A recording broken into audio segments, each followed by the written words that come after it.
Yeah!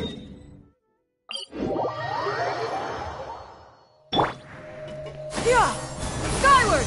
Scatter! Yeah! Skyward! Scatter! Skyward! Scatter!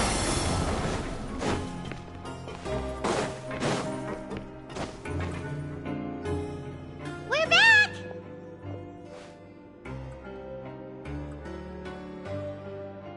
Welcome back. Do you want a cup of tea? How can you be so much like Risley, always drinking tea? Huh. Actually, now that you mention it, I just remembered something now. While I was sedated, I could still barely hear two people talking next to me. They were discussing everything, from the leaves to the water and even the teacups themselves. Must have been Risley and Sejuin. Yeah, I heard one male voice and one female, so it should have been the two of them. They really were just talking about brewing tea. I really can't make sense of this place. So, Traveler, Paimon, were you able to learn anything from Risley? Yeah, he explained everything. Very well. Then, would you mind checking your answers against my speculations?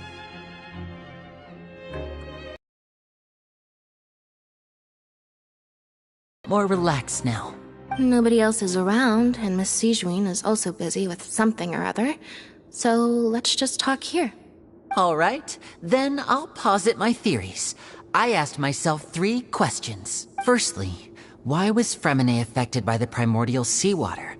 It was because he dove into the sea. My theory is, the long-lost primordial sea is probably very close to the fortress of Meropide.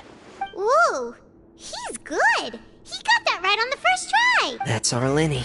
Secondly, Risley's attitude changed dramatically during the course of our stay here. He ignored us completely at first, then suddenly roadblocked us. Why? I spent quite a long time thinking about this.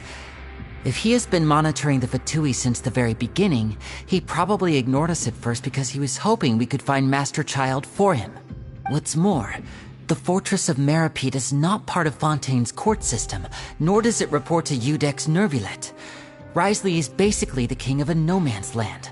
As long as the fortress doesn't do anything about Master Child's disappearance, Father can use it to pressure the Fontaine authorities.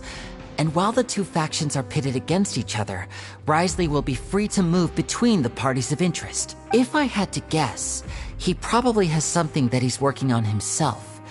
It's likely related to the secret of the infirmary, but I just can't think of what it could be. You're super smart. Thanks so much. Then finally, there's the last question. If Risley does have a plan, what could it be? All I know for now is that his plan probably has something to do with the changing nature of the seawater. He's even gotten Cloran to help him out. That can't be the full extent of what he's doing. There's probably a secret passageway behind the block in the infirmary, and there's something big in the fortress that most people here never get to see. He has a bargaining chip, and it could be important enough for Father to deal with him directly. I don't have enough information, so I have no idea what his chip might be. But let me guess. You have the last piece of the puzzle.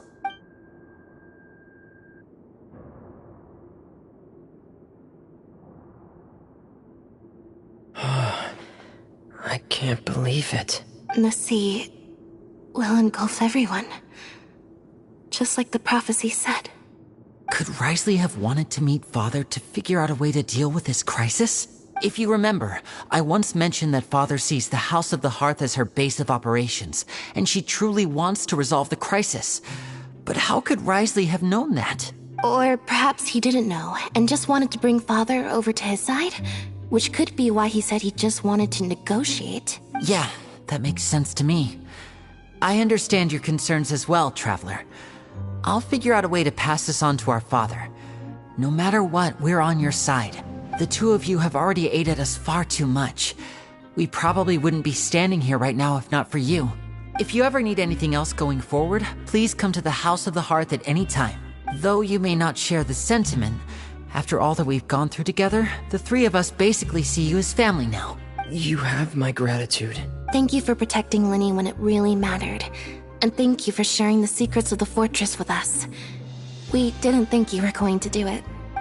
Why are you being so formal all of a sudden? Given your strength, you might not need our help at all. But if you are ever in danger, we will try our best to protect you. Aw, the sound of that makes Paimon feel all warm and safe inside.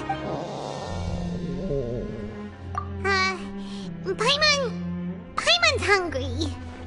Oh, you've done so much already. Go get some food. Alright, then we'll catch you guys another time.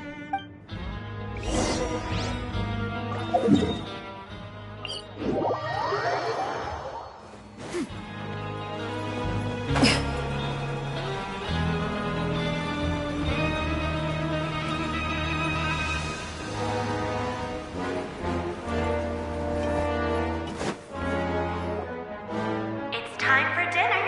Welfare meals now being served at the coupon cafeteria. Come on, let's go pick up ours as well. Traveler and Paimon, over here. Are you here for dinner too, Miss Heyyy? And I'm taking the opportunity to prepare Miss Cloran's dinner as well. Huh. You're right. She's actually sitting in the fortress cafeteria. What would you like to eat? Yep, you can. I've already talked to our chef, Mr. Wolsey. It's all on me today, so you can get whatever you'd like.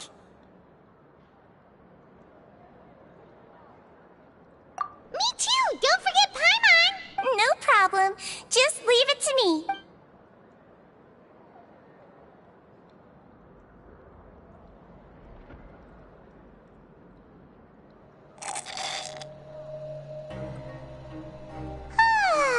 So delicious. Paimon's so happy. Hey, Feeling full yet? How's the food? delicious. I'm so glad to see you all so happy. Oh, see the expression on your face just now?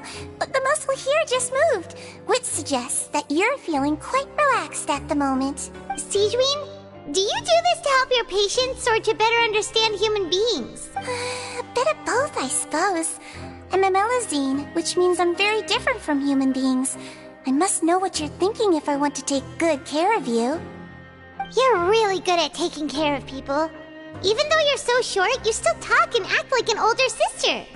Really? You're reminded of an older sister? That's great to hear. Oh, and what did you mean back in Risley's office? When you said that you were protecting Linny and his siblings as well. Oh, that. I just asked His Grace to look out for those children, especially that diver boy.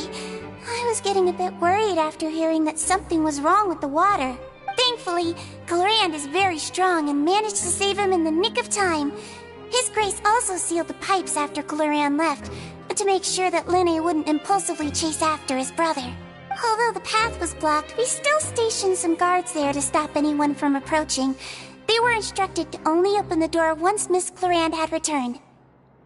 Oh, and I was keeping an eye on Mr. Linny as well. We had to press him, but we couldn't allow him to be in any real danger. You were all super considerate and really thought everything through. It's just what we do down here at the fortress. At least this has been His Grace's style for as long as he's been the leader. Oh, I really wish Monsieur Nervula would come down here more often too. I feel like he'd like it here, with all the darkness and chaos. Get a good night's rest, you two. You both worked very hard.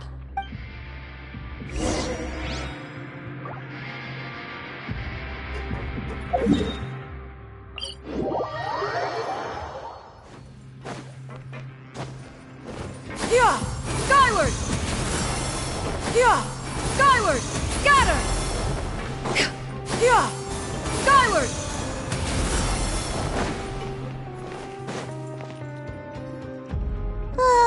So much has happened. Paimon just feels absolutely exhausted now that she's finally relaxed. Paimon's super sleepy. Are you sleepy too?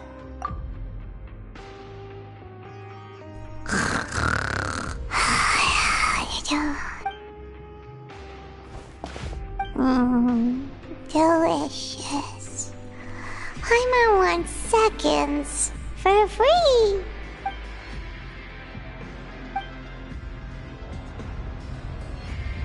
Out of my way! Get out of my way! What happened? Why is everyone running? No idea, but something must have happened. Stop asking!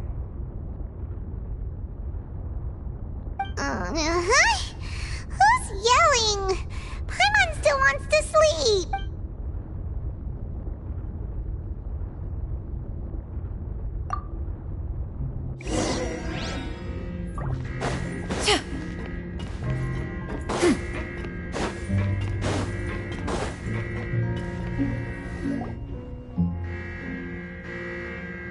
What happened? Why is everyone running around? Hey, what are you doing? No time to explain, mate. Goodbye! Hey, wait! What's wrong with these people? They won't even talk to us. They're here! Yeah, there you are! Oh, thank goodness! Quisto and Lavaroon, do you know what happened here? We came here especially to inform you. Something seems to have gone terribly wrong just now. His Grace is telling everyone to evacuate and get out of here. Lavaroon was saying you two are new here and you don't have many friends, so you might slip through the cracks. Haven't you heard all the stories like that? An evacuation is successfully completed, yet you only find out once you do a head count that 1 or 2 people are missing. Wait, weren't you the one who brought that up? Why is it suddenly my idea? Hey, shut up! Okay, whatever. The point is, you should come with us. Yeah, he said to get as far away as possible, upwards and outwards. Oh no, it can't be that thing! Whoa, wait, what? What? Hey, where are you going? We have to go find the Duke! You two just go and get out! Go on without us! Hey! Be careful! Attention! Please evacuate upwards and outwards, upwards and outwards. If you're already at the topmost layer, then try to move as far outwards as possible.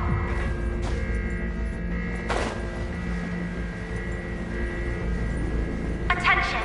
Please evacuate upwards and outwards.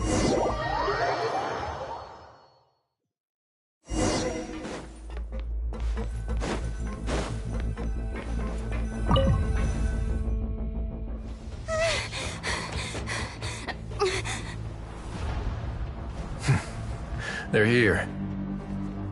Just like I said. What happened?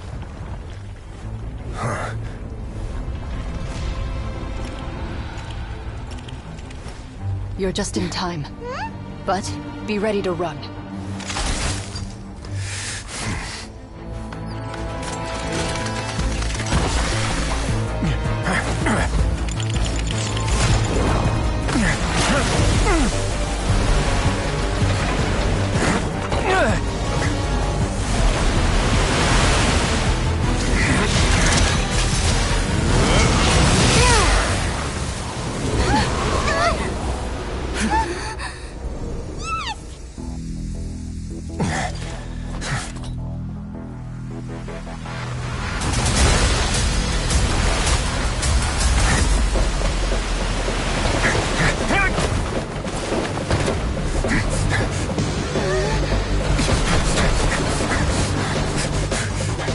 Three, 2, 1.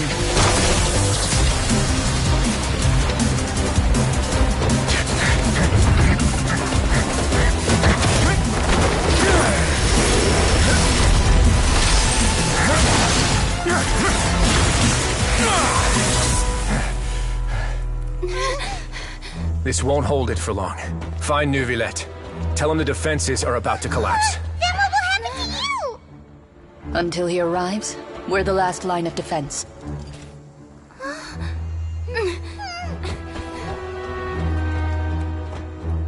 The gate. How long do you think it'll hold? That depends on us.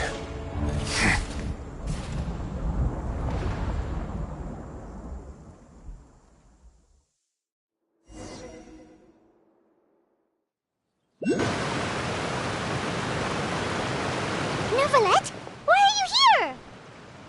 Traveler, I need you to head to the Opera House immediately. Farina will soon be meeting with the knave there. You must protect Farina, and make sure she doesn't spend too much time alone with her. Will do. You have my sincerest gratitude.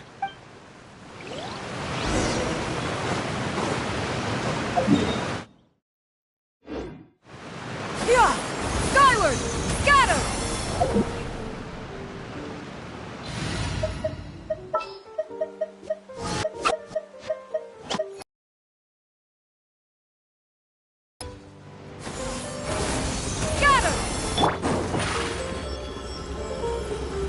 Over here!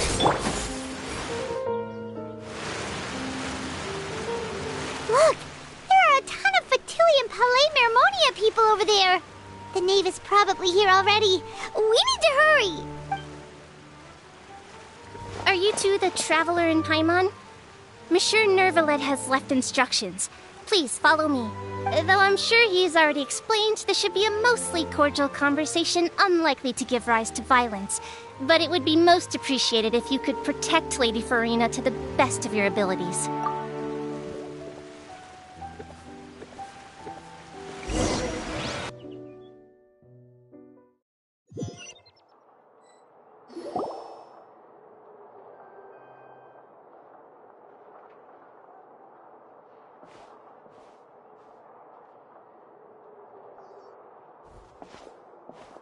Oh, so you two are the honored guests Miss Farina mentioned.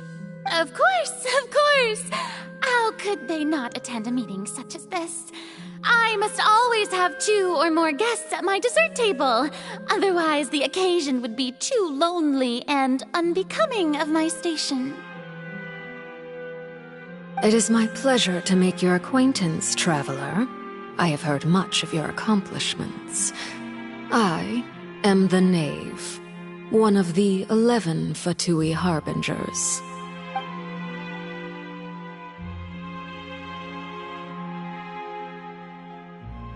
I've already prepared seats for you. Come, sit beside me. Perhaps you two are unaware of how Miss Farina and I do things. You see, we actually recently agreed to get together for tea when we had the time. See this? This is a limited type of confectionery that Miss Farina simply adores. There are only 16 slices sold every day. Here, why don't you and Paimon have a taste?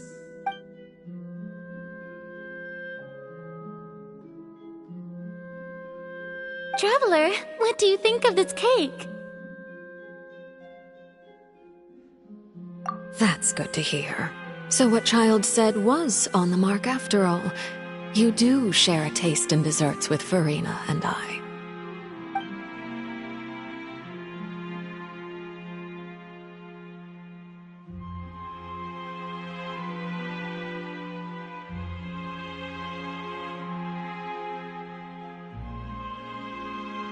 I wonder how he's doing nowadays.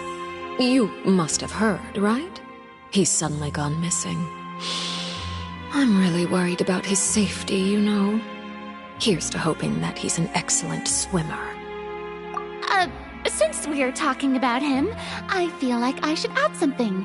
His martial prowess really looked certainly pretty impressive, yeah. Oh, so you're also familiar with his aptitude for fighting, Miss Farina. Oh, right. I almost forgot. Child was subdued by Eudex Neuvillette right in front of you.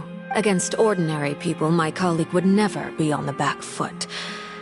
But alas, he just never imagined he'd run into such a person. I must express my admiration for Monsieur Neuvillette. Coming from you, that's not surprising at all. But I thought you would be happier to hear the news. Of course, but it's still a bit of a shame. You see, I would have been far happier had I received this news somewhat earlier. As you well know, a long time has passed since Child disappeared. Well, in any case, there's no need to worry. We know for sure that Child is still alive. Oh, and just how do you know that? Because we found evidence that proved he left the Fortress of Mirapede. And where did he go after leaving the fortress? Well... The fortress of Meripede lies deep beneath the waves. Unless he pranced right out of the main gate, he must have had to swim for it. Do you have any proof that he surfaced safely? Ah, that is good news at least. His sister Tonya sent a letter to Fontaine not too long ago. Since he was unfortunately unavailable, I picked it up on his behalf. Do you have any idea how he usually writes back to his family? Dear Tonya, your letter made me feel like we were still enjoying our time in Snezhnaya together. I'm currently admiring the scenery on the streets in front of the opera house. Is it something like that?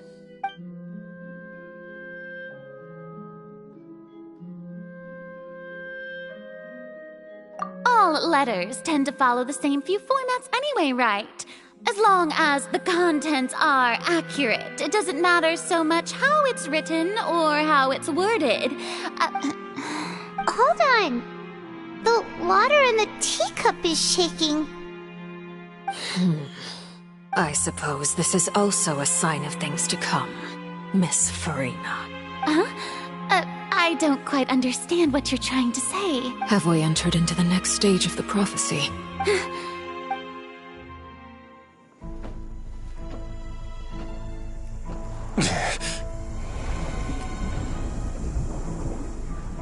My thanks to you both. I will take it from here.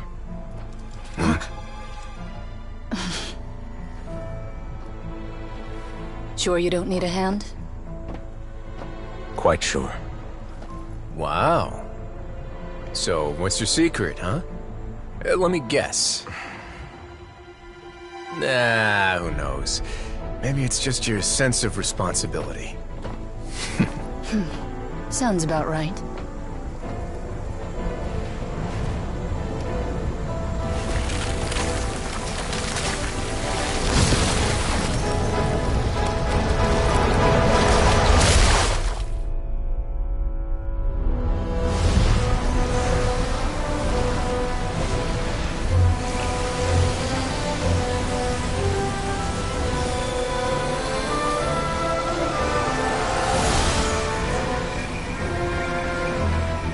Day may come when the prophecy is fulfilled, and the waters burst forth.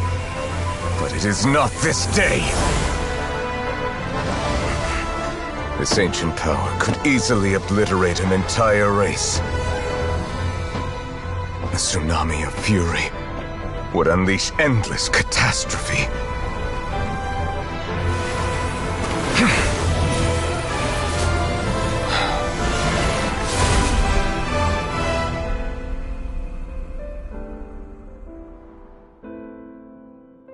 The sentence is too severe. Forgive me for overruling it.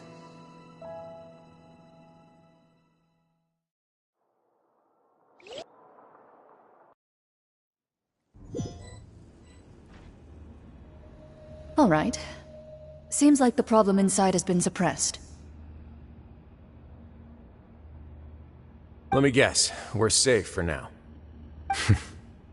Indeed. But only for now. I win this bet. You owe me a present.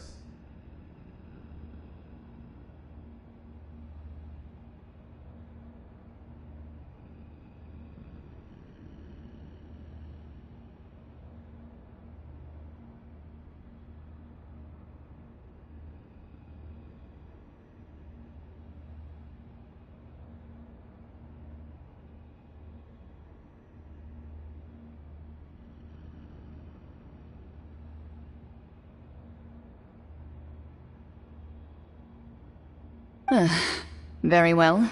It was indeed just as you said. You made a bet? We made a bet on the size of your entourage. Cloran thought you wouldn't come down by yourself. I figured you would have at least brought a few people along for appearance's sake. It appears I underestimated just how confidential the mission was. Shouldn't you have gotten used to confidential missions by now? That's just how the courts operate. So what gift must the loser give? Tea? He legal codices. That wouldn't happen to be a dig at my lack of legal awareness, would it?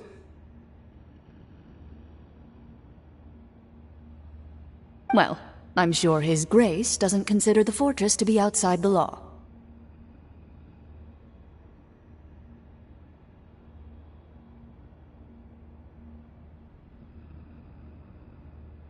I was under the impression the residents of a place like this would be uninterested in the legal codices. That was obviously a joke. Anyway, you've still got some unfinished business to attend to in the overworld, correct? No need to stay here if you have a pressing matter. We all know you can't leave Palais Mermonia for long. Thank you. I hope everything went smoothly with the Fatui Harbinger.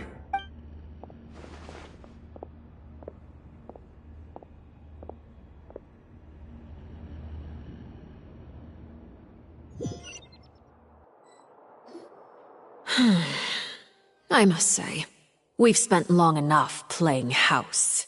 Miss Farina, as the Hydro Archon, I am sure you understand the exact meaning of the phenomenon we just witnessed. Or should I say, that's what I originally thought. But looking at your expression, was I wrong? And you haven't a clue? What are you trying to say? At this point, I don't think there's any more need to speak as diplomatic representatives. Allow me to speak to you now as just a Fontanian. You know the prophecy by heart, and also that every part of it is being proven true. Yet, here you are relaxing, drinking tea, and eating desserts as if it's all nothing more than a few stray bugs in your garden. Do you really think that's acceptable? The prophecy's hanging above our necks like a guillotine. Every faction is looking for a way to either avert the disaster or save their own. Even the orphans of the House of the Hearth have devoted everything to saving their homeland. But you? It beggars belief just how nonchalant and carefree you have been. From the very beginning, you, the god Focalor, you have utterly failed to take action. You're wrong. I've never ignored the prophecy, nor have I just been passing the time in self-indulgence. Retract your accusation and stop doubting the wisdom of the gods with such absurd conjectures! I am not alone in my doubts, you know. All the children of Fontaine may be harboring the exact same thoughts right now. Oh, great Hydro Archon. How are you going to save them? Save us? How are the people you've sworn to protect supposed to survive in a land that will soon disappear beneath the waves? I have my ways, and I've been working on them for all this time. Even if you look down upon me, you have no right to judge me. Fontaine will be saved. Even if I still cannot see the true future right now, as long as I continue on as I am, I will be able to hold my head up high!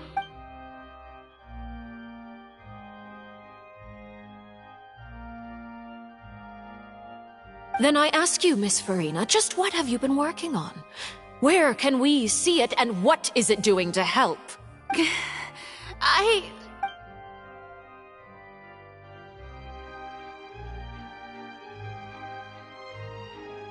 My machinations are just like the prophecy itself.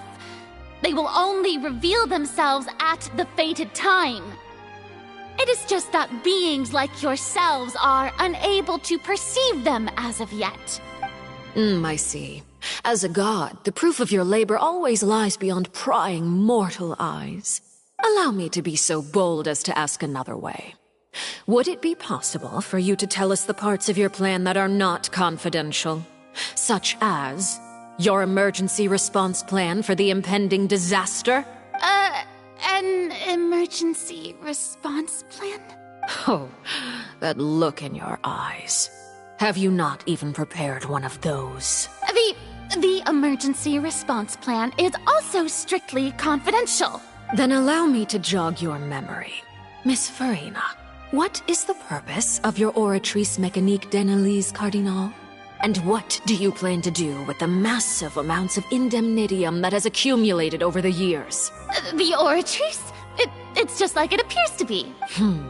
So you also have no idea. If I'm not mistaken, someone's using it to prepare for something. But unfortunately, it would seem that someone is not you, Miss Farina. I first caught wind of this when Linny tried to investigate the Oratrice in the Opera House. You see, even just getting close to the core contaminated him with an extremely large amount of indemnitium. But even if that had nothing to do with you, then what could you possibly be working on, oh great Hydro Archon? Oh, right. I almost forgot. Udex Neuvillette is not at the tea party with us today. Miss Farina, I suppose you must have ordered him away to take care of some troublesome business. Yes, that's exactly right. Please keep it a secret for me. Of course I will. Although, I must say, Miss Farina, you seem quite insecure without the Udex by your side. Oh, very well. Let's stop that conversation here. There are still a few slices of cake left, so please, help yourselves, everyone.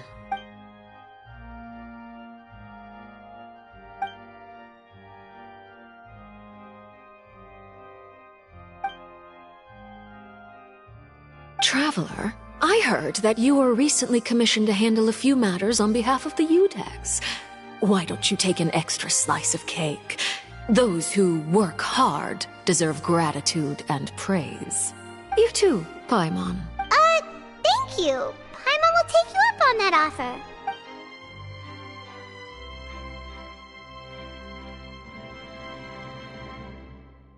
Oh, Paimon's super full. That cake was great.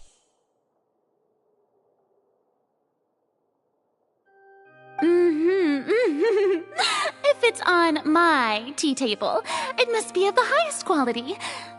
Yes, and we must thank the knave for bringing these over as well. You're welcome. I'm sure the cake also felt greatly honored to be featured at Miss Farina's table. And I was merely catering to Miss Farina's tastes, seeking a chance to chat over tea. It is getting late. Why don't we call it a day? There are still a few matters that I need to take care of, so I must take my leave now. Very well. We'll end it here. Mind seeing me off, Traveler? We could use the opportunity to discuss Child before I must be on my way. Paimon's coming too!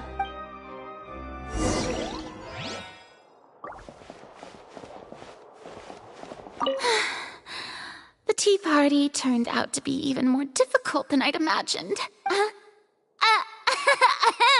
Why are you looking at me like that? Is something the matter?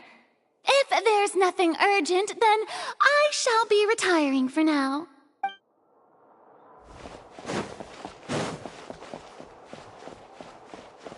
Take this!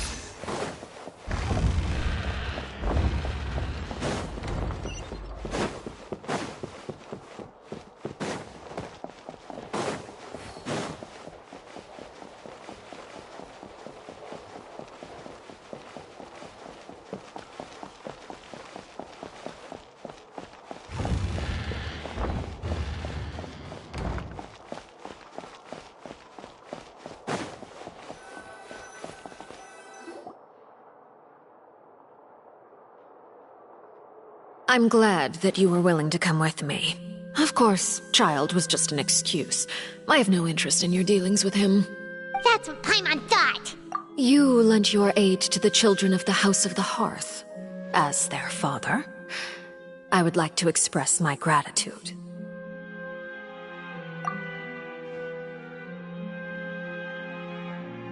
That was all. Formal topics should be discussed in formal settings, and informal topics in informal settings. I know you just returned from the fortress of Meripede. Relax. I have no intention of trying to get anything out of you. Linny, Lynette, and Fremine are still there, and I trust their judgment and abilities. They've all been working very hard and have always done all they can to fight back against anyone who tried to stop them. Especially Linny. You mean Wriothesley. He's a tricky one to deal with. It's unfortunate that Lenny's so eager to prove himself that he can't learn to rely on others, including me. By the way, and you can just consider this a bit of idle gossip, but what's your impression of Furina? You are outside of our disputes, and the freest person in all of Fontaine, able to move around most easily. Allow me to share my perspective with you. And that's everything that happened during the trial. Master Child was declared guilty and immediately transported to the Fortress of Meropide. Didn't he say he was coming here on vacation? Does he not feel an ounce of shame for all the trouble he has caused?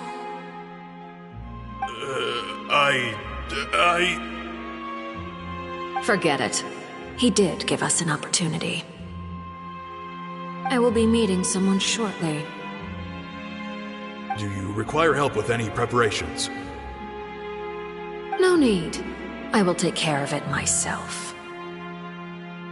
I need to meet with Furina, the Hydro Archon. She is at the heart of Fontaine. But what's fascinating about her is a celebrity than a working Archon.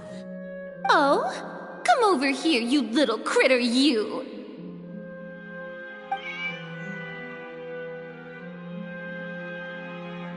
You dare to run from me? Stop right this instant! My goal is just to discover the location of the Gnosis. But I didn't expect the chance to approach Furina to be handed to me on a silver platter. This is so easy, it's actually making me a bit suspicious. Anything left unguarded is usually just bait. But no one will blame someone for taking the bait. After all, from the moment it was attached to the hook, the bait is meant to be sacrificed. It's just as I guessed in the second before I struck. The Hydronosis is not currently held by the Archon. In fact, this Archon doesn't seem like a god at all. And I sense that she's under some kind of curse. Who are you? And what are you trying to do? Please don't kill me! I'm begging you, please! The fear in her pupils is genuine, so perhaps she's not bait after all. Either way, targeting her has lost all meaning.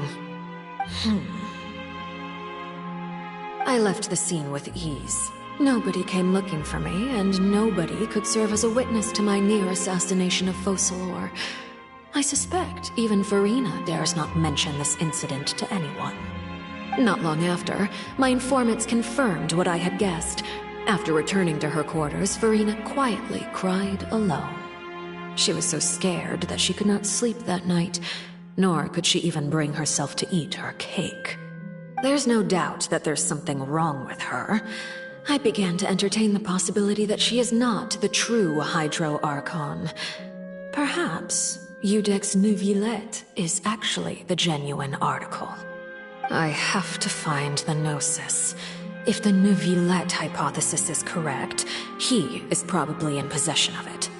Alternatively, it might have been hidden in a place that's hard for ordinary people to access. Yes, Father. My dear children, please speak. News from the Fortress of Meropide. Master Child has gone missing. On top of that, the contacts and guards we bribed at the fortress have all gone quiet as well. Probably the handiwork of that Wriothesley. I'm afraid so. This is a good opportunity. The value of a Harbinger is much higher than most would imagine.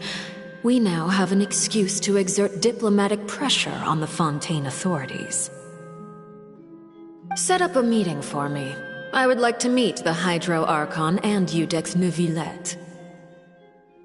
Oh, and I have an additional mission for you three. Yes, Father. Tartaglia's disappearance was not a part of my plan, but I can use it to make a breakthrough. With this as my excuse, I can ask for an official audience and continue my investigation of Furina and Iudex Neuvillette. The initiative belongs to the House of the Hearth. My wish to investigate the fortress of Meropide will be a front. Lenny and his group will be responsible for the actual intelligence gathering.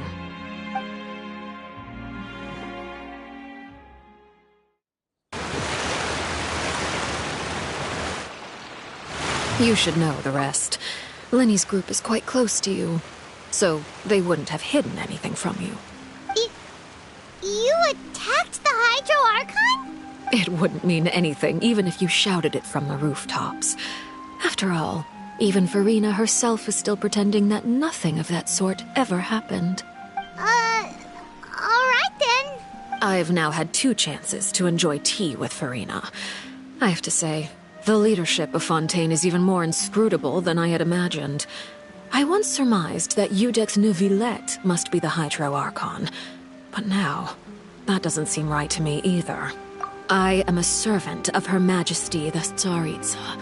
Over my years of service, I've learned how a real Archon conducts and carries themselves. Whether Iudex Neuvillette or Farina, neither fits the bill. It's hard to imagine either of them as the Archon. Of course, that is all just how I feel. Gut feelings often do not require justification. It is, however, quite amusing to me that after all my years working in intelligence gathering, I've come to realize I am at a complete loss regarding the identity of the god of the land of my birth. Don't you think Fontaine is quite intriguing? A catastrophe looms, yet many secrets have yet to rise to the surface. It looks like Fontainians will have no choice but to save themselves. Ultimately, though, one must survive in order to do anything else. Should the need arise, I would be happy to cooperate with you. You don't need to commit to anything right now, of course. I have a feeling that the situation will continue to evolve, and as your name is often connected with noble deeds, I'm sure we will work together someday. He certainly returned quickly. You must want to catch up with each other, so I'll leave you to him.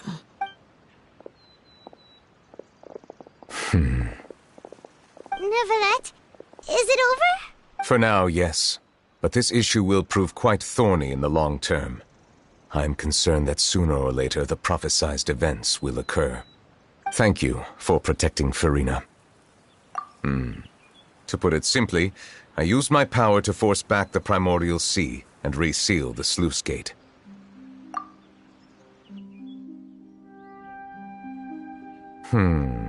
So as expected, the knave has turned up the pressure on Farina. She's trying to feel her out, though I'm still unsure as to her motives. Permission granted.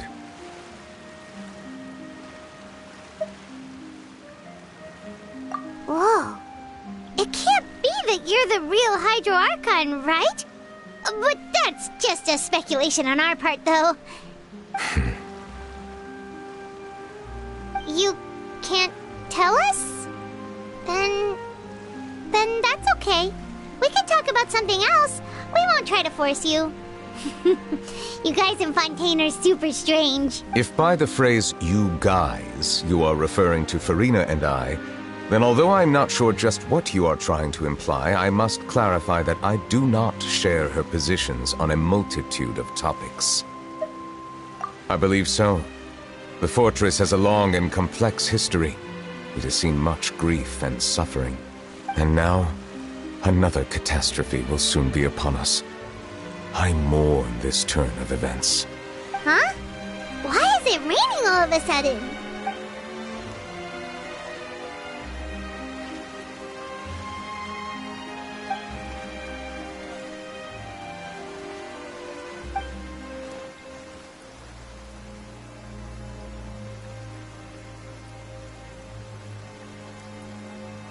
You may be closer to the truth than you think.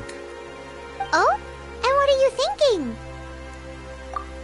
The dragon of... what? Huh?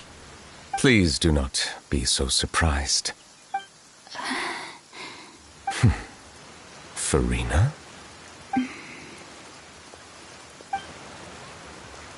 Neuvillette, My apologies. We were just guessing randomly. We didn't guess right, did we? You're not actually the Dragon Sovereign of Water, right? Well, if you don't want to confirm or deny... You guessed correctly. I sincerely hope you'll be able to keep this a secret for me. Right, of course. We'll definitely help you keep it a secret. There's still something Paimon wants to ask you, though. Please, go ahead. Well, if you are the Dragon Sovereign of Water, and you were able to force back the primordial sea from the fortress, then since Fontaine's prophecy is all about seawater, couldn't you just use your power to solve the crisis? None of the currently living dragon sovereigns in the world, myself included, possess our full dragonhood.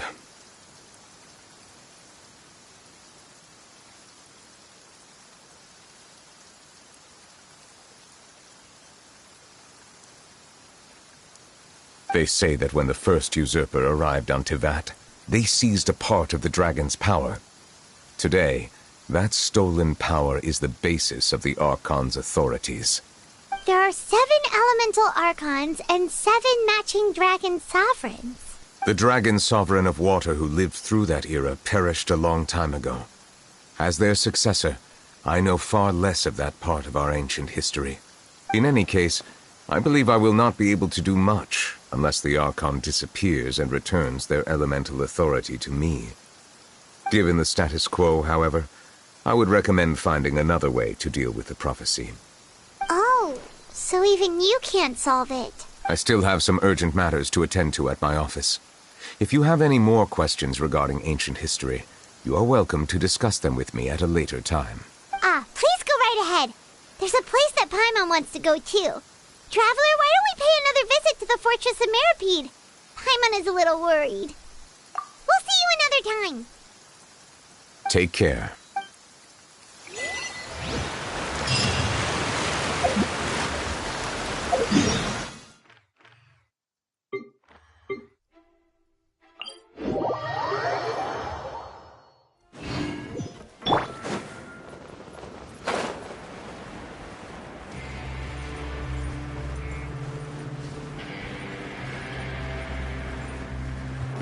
Yeah! Skyward! Scatter! You guys are back? You guys didn't get caught and thrown back down here, right? Huh? No, not at all. And here I thought you'd managed to escape from jail during all the commotion. I'd held you up as legendary jailbreakers, but now you're telling me you just never left? We're sorry, but we just had some business to take care of. All right. There's no need to get caught up in the details. We're just relieved to see you. He was super worried about you, you know. Hey, it wasn't just me. Weren't you super worried as well? Something like that, yeah. I was also transferred to work in the kitchen a few days ago. I can still hear Quisto mumbling to the carrots. Are those two all right? Do you think they made it out alive? Whenever he'd say that, I'd tell him I'm sure they're fine. Wherever they are, they're kicking back with drinks in hand, enjoying the lovely scenery. Hey, there's nothing wrong with worrying about your prison pals. Is there? I mean, considering how they always love listening to all my gossip. These two, they sure are a lot warmer and friendlier than when Paimon first met them. Oh, well, if you say so. I'll be watching you to make sure you finish every last bite. Skyward! Scatter! Yeah! Scatter! Seedwing! Traveler, Paimon, you're back! Are you still doing alright? Did either of you get hurt?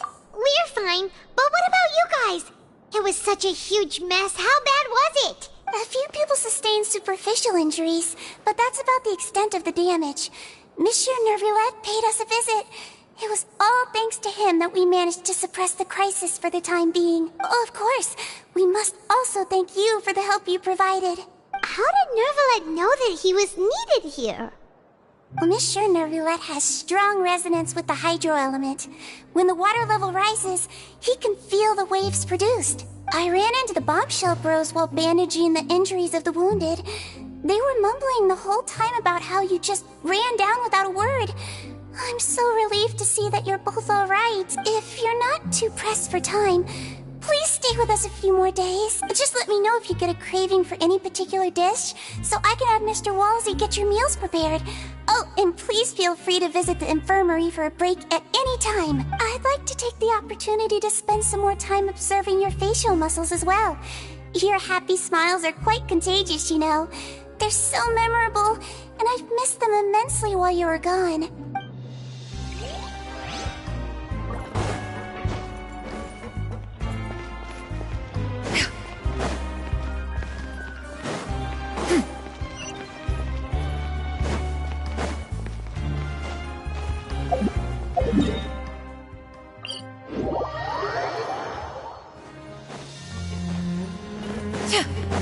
Yeah! Skyward!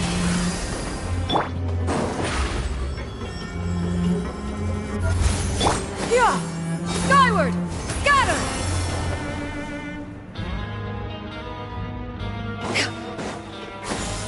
Skyward! Scatter!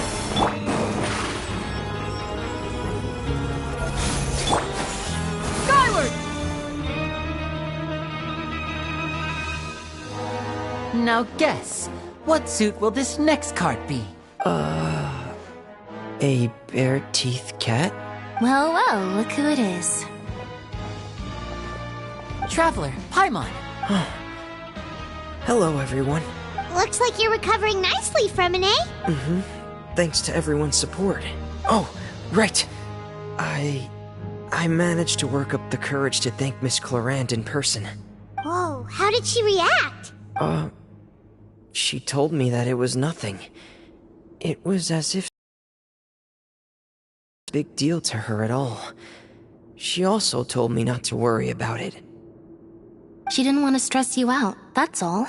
She's right, and it's best not to dwell on it. Yeah. Okay, but check this out. We went back to the opera house and we met the knave. You met Father? Did she say anything to you? She said a few things that were, a bit hard to understand.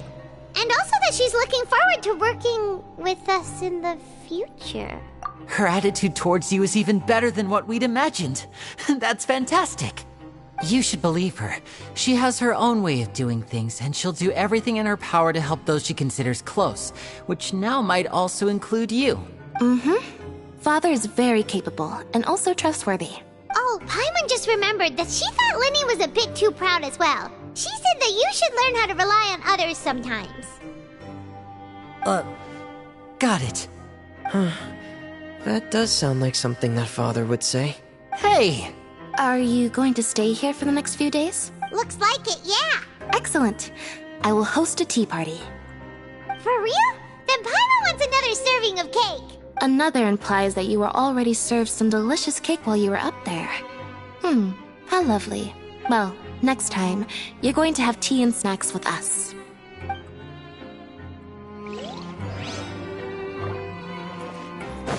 Yeah! Skyward! Scatter! Surprise! Yeah! Skyward! Scatter!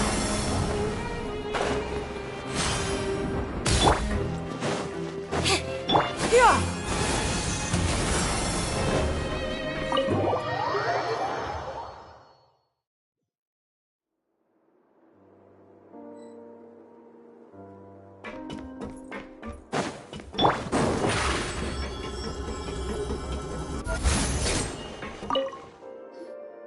Courier? Miss Sishween told me you still haven't eaten. Yeah, I was working on something, so I forgot. That's no excuse for... Huh? It's you two. Lurvine, we're back! Hello there. It's been quite the mess here recently. How have you been? And you? Are you still taking the secret passageway from the infirmary to work on the ship? Yep. That is still top secret, though. So don't say a word to anyone. It can be a bit annoying when there are lots of people in the infirmary, but I still prefer taking that route over the one from the Duke's office. I mean, the infirmary does make it easier for you to slack off. Oh yeah? Then why are you also here so much? You two really are just using your jobs as a cover for your relationship, aren't you? Not at all!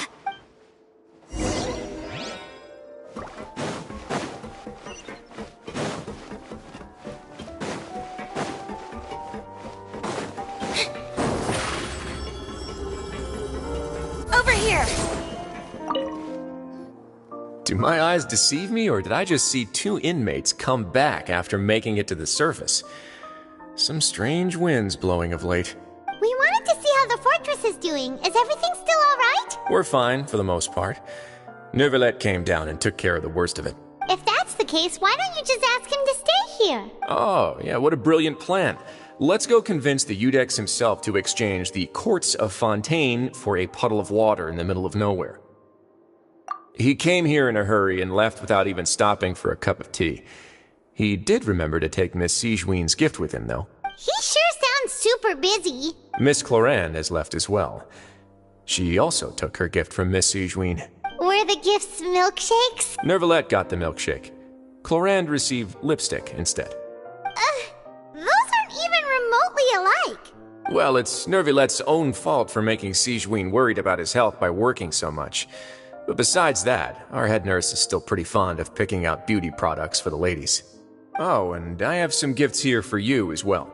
Are these from Sigewinne too? Nope, they're from yours truly. You've already wrapped up your work at the fortress, so you can return to the surface at any time. You haven't yet served your full prison term, however, so you may continue to use your cell until your term is up. For real? Then we could stay here for a really long time? You may access the cafeteria for free. Hooray! Just remember to come complete your paperwork once it's time for your release.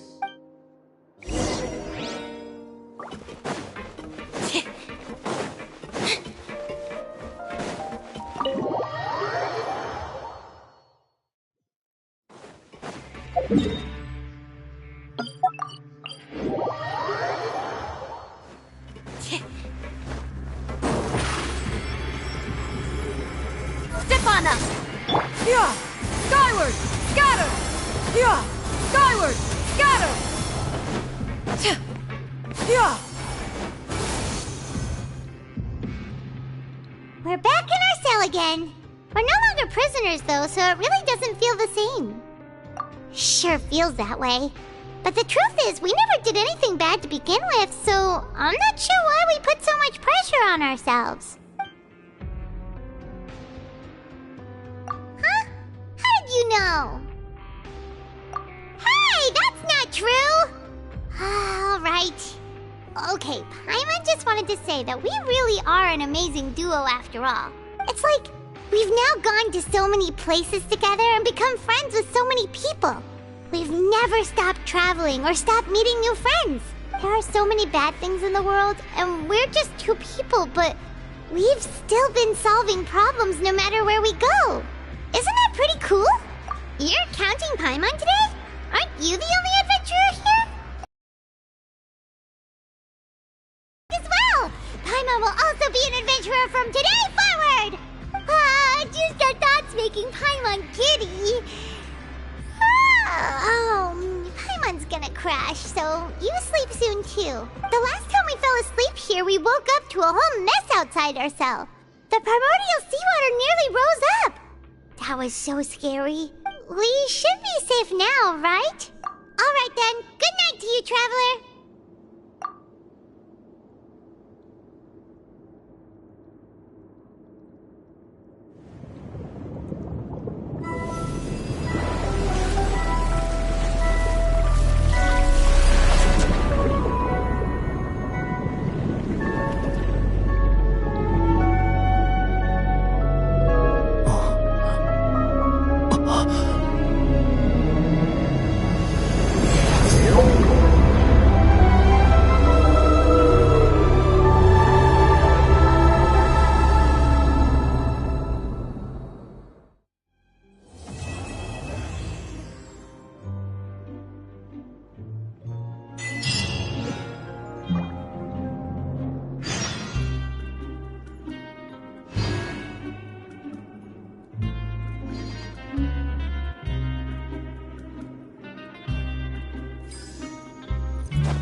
for a little rest after breakfast.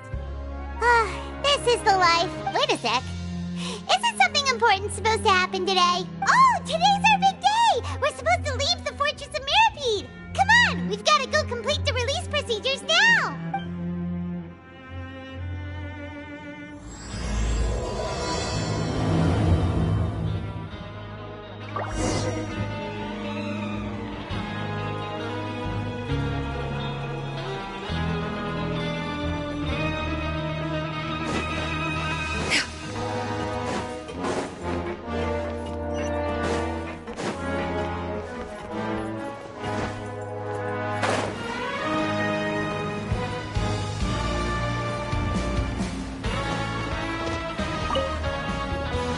Please, sign here.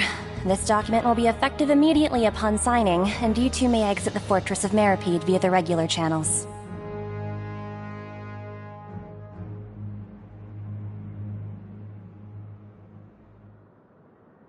It's been so long since we've been to the surface. Let's hurry up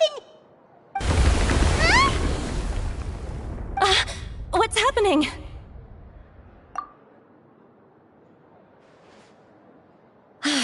I'm fine, thanks. But I wonder what that tremor was just now. Let's go ask the Duke.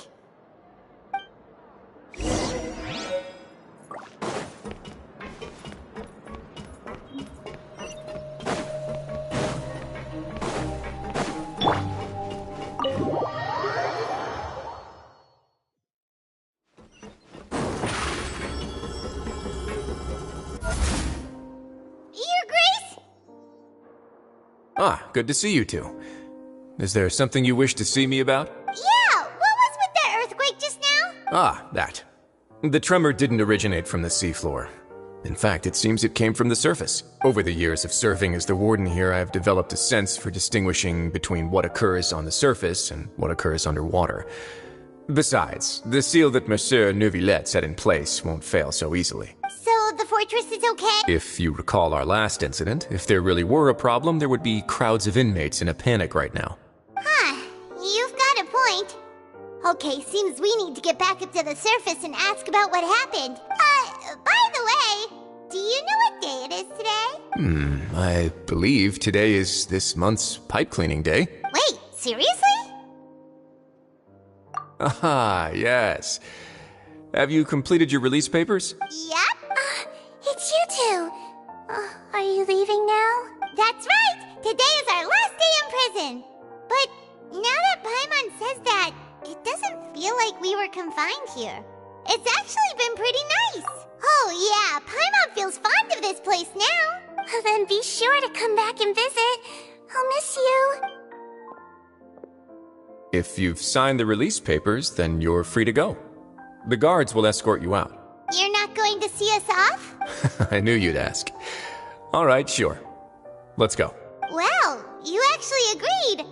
No worries, you must be busy. Paimon was just joking. Ah, so you do have a polite side, I see. After being down here for so long, I imagine you must feel like you're lacking companionship. Shall I come along too? Yeah, don't worry, we'll come back to see you. Paimon really likes the cafeteria here. The chefs sure do know how to make good grub. I hope you won't be here as convicts the next time I see you. We'll do our best to stay out of trouble. Well, it seems our work in the Fortress of Mirapede is finished. That's the end of another chapter in our journey. And since Neuvillette was the one who asked us to come here, we should probably go report to him now. Next up, the Palais Mermonia. You're going to see Monsieur Neuvillette? Please pass on our kind regards. I'm sure just your regards will do, no? I believe it would be the polite thing to do. You're right.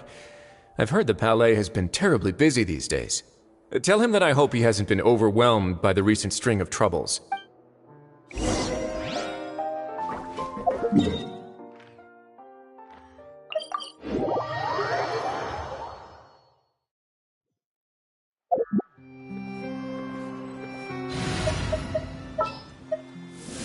Stay close and you will live.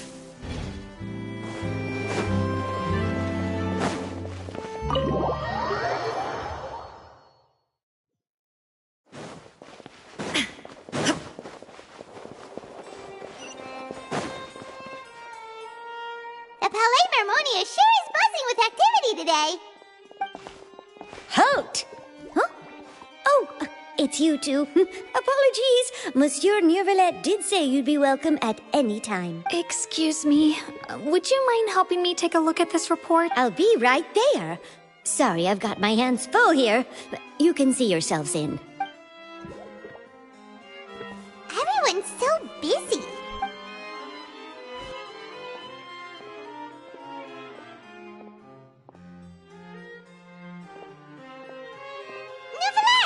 Hello. You've come at the right time, but you'll have to wait for just a moment, as there are some urgent matters I must tend to first. In the meantime, please, have a seat. If you'd like to have something to drink, let the Melusine outside know. That's all right. We just ate. Very well, then. Let's take a break over there while we wait for him to finish his work.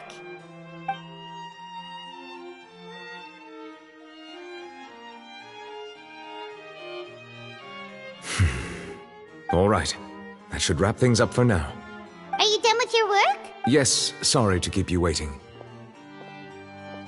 Today should be the day you were released from the Fortress of Meripede, and it appears that you have managed to complete all the release paperwork. That's right, and we came here to see you right away.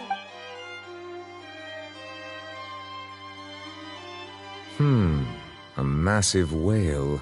Do you have any idea what that might be? Judging from your description, that cannot have occurred in any ordinary waters, but rather something like the primordial sea. A whale of that size and shape cannot usually be found in the waters of Tevat. Therefore, we can only assume that Child is presently immersed in primordial seawater. Immersed in primordial seawater? But how? And is he okay? Most people wouldn't be capable of entering in the first place. I'm not completely sure how he could have gotten there myself. Yes? What is it? Oh, right! Paimon felt it too! We asked the Duke and he said it wasn't from underwater, so we figured you might know something about it. It turns out that I have just received a report about this particular matter. In fact, that's exactly what I was busy with a moment ago. The source of the tremor was here on the surface near Poisson. After the shaking stopped, the water levels in the Poisson area rose at an alarming rate. The water levels rose? Oh no! What about all the people there? Fortunately, the water levels only rose for a short period of time, and have already returned to normal now. However, I still have a bad feeling about the whole phenomenon. If the change in water levels is connected with the leaking primordial seawater, then the situation in Poisson may be much worse than it appears. Navia should be in Poisson, right? We need to go check on her! I would also like to go there as soon as possible, but I'm afraid I can't leave just yet. We must immediately formulate disaster prevention plans for the surrounding coastal areas to avoid potential catastrophes. I'll have to ask you two to go to Poisson first. I'll meet you there to check on the situation once I finish things here. There's no time to lose! Let's get going! Please be careful.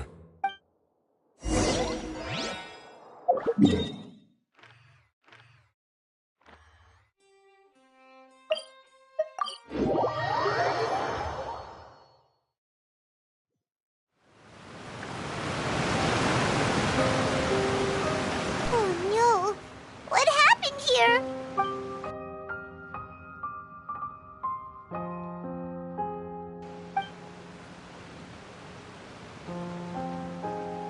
Navia should be around here, right?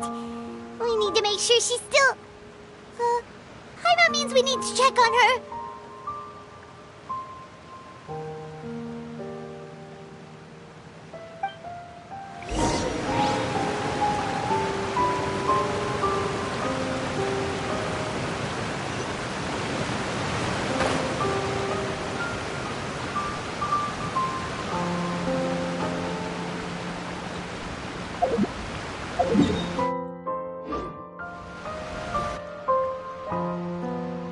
We haven't seen a single soul all the way here. Oh, this is getting scary. What will I ever do now? Look, there's someone on the roof over there. Just stay put. We're coming up. Watch your balance. All right, just hurry.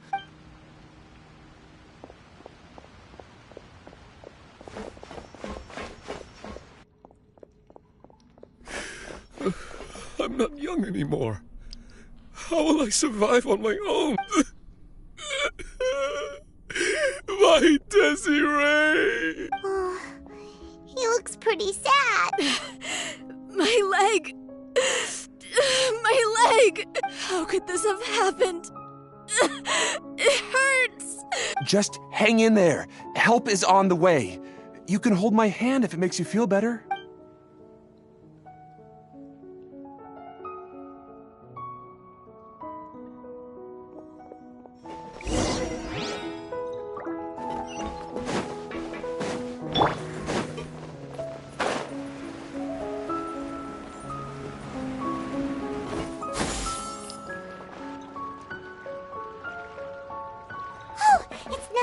She's over there!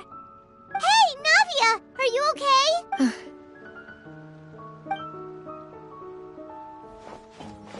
You're here. We heard there was a situation in Poisson, so we came as quickly as we could! Yes. As you can see, the water level suddenly rose. It caused quite the disturbance, in fact.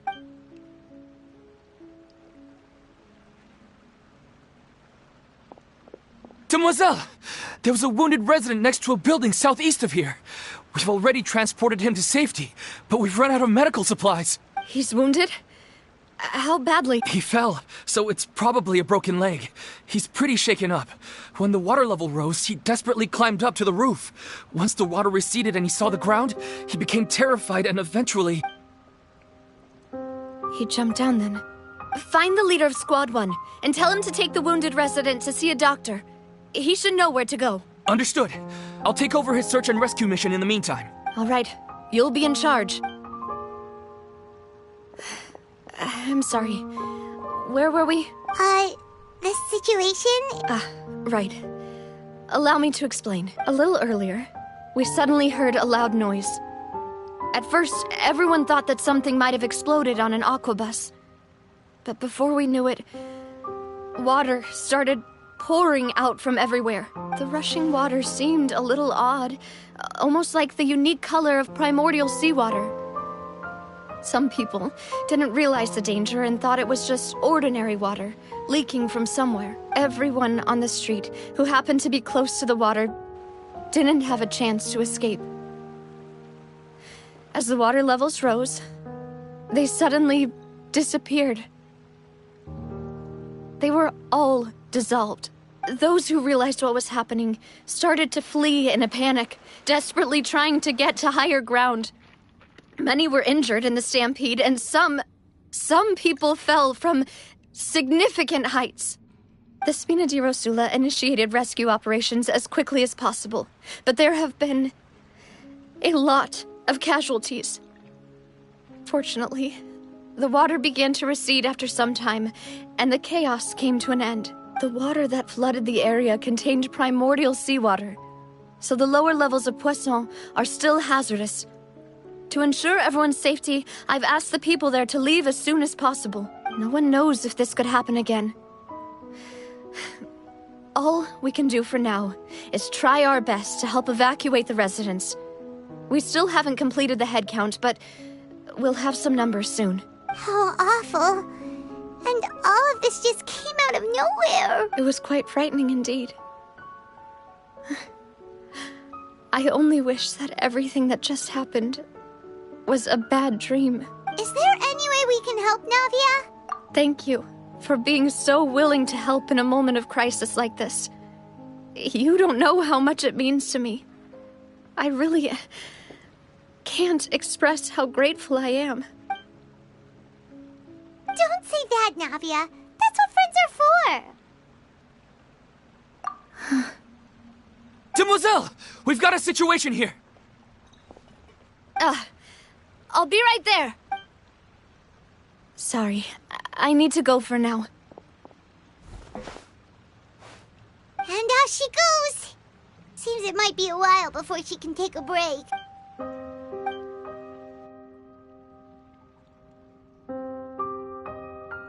Okay, the wounded are being tended to, and we finished a preliminary head count. More support has just arrived, so I suppose I finally have a moment to focus on my own matters. Of course, we should remain ready for anything, and continue doing our best to rescue others.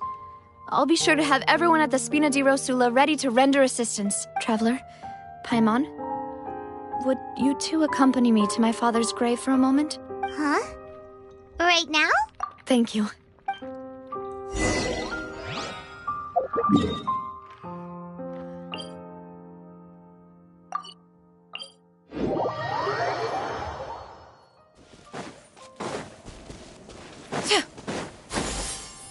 Skyward! Scatter!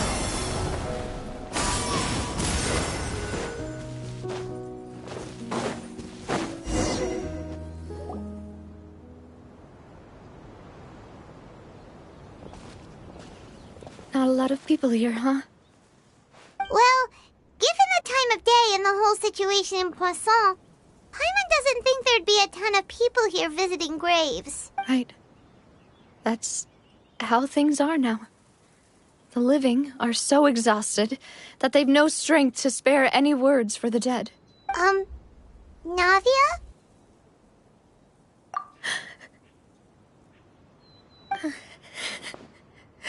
Navia, what's wrong? Sorry. I just... Malus and Silver, they won't ever come back here again.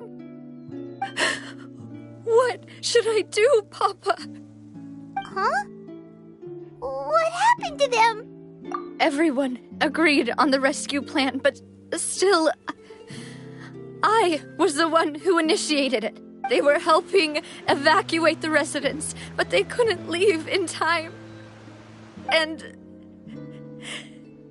they were caught in the seawater. What should we do? I've known them for so long. And I know they weren't afraid. But I could at least hold a funeral for my father. And I know where he rests. But as for Malus and Silver, they're just... gone. I just can't...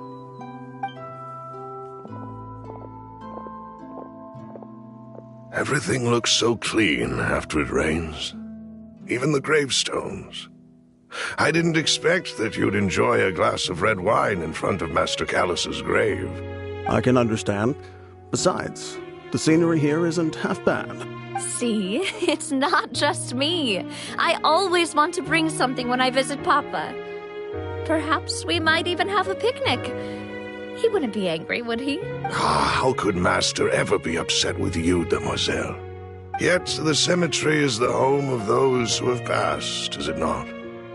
Everyone ends up here sooner or later, no matter who you are.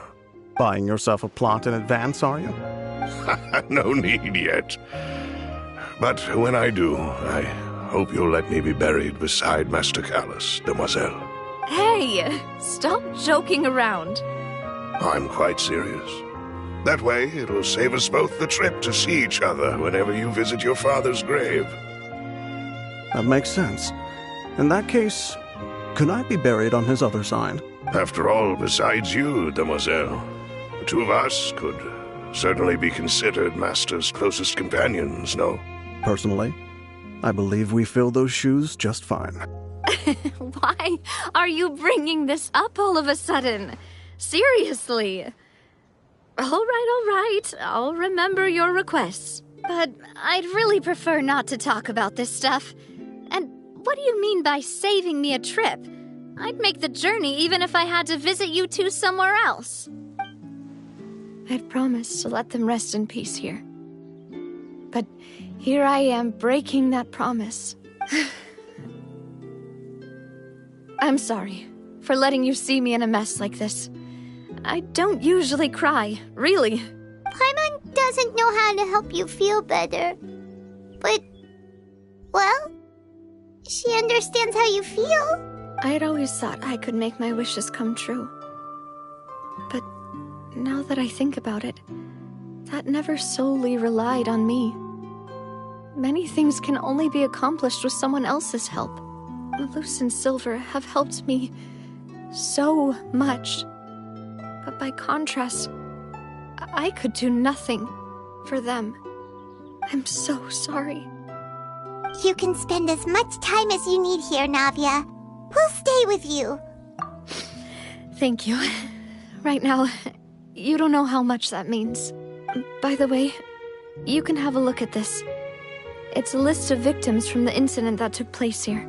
Obena, Khan, Burnett, Giverny, Francine, Karina, Daisy Ray, Joinville, Julianne, Esson, as well as Malus and Silver.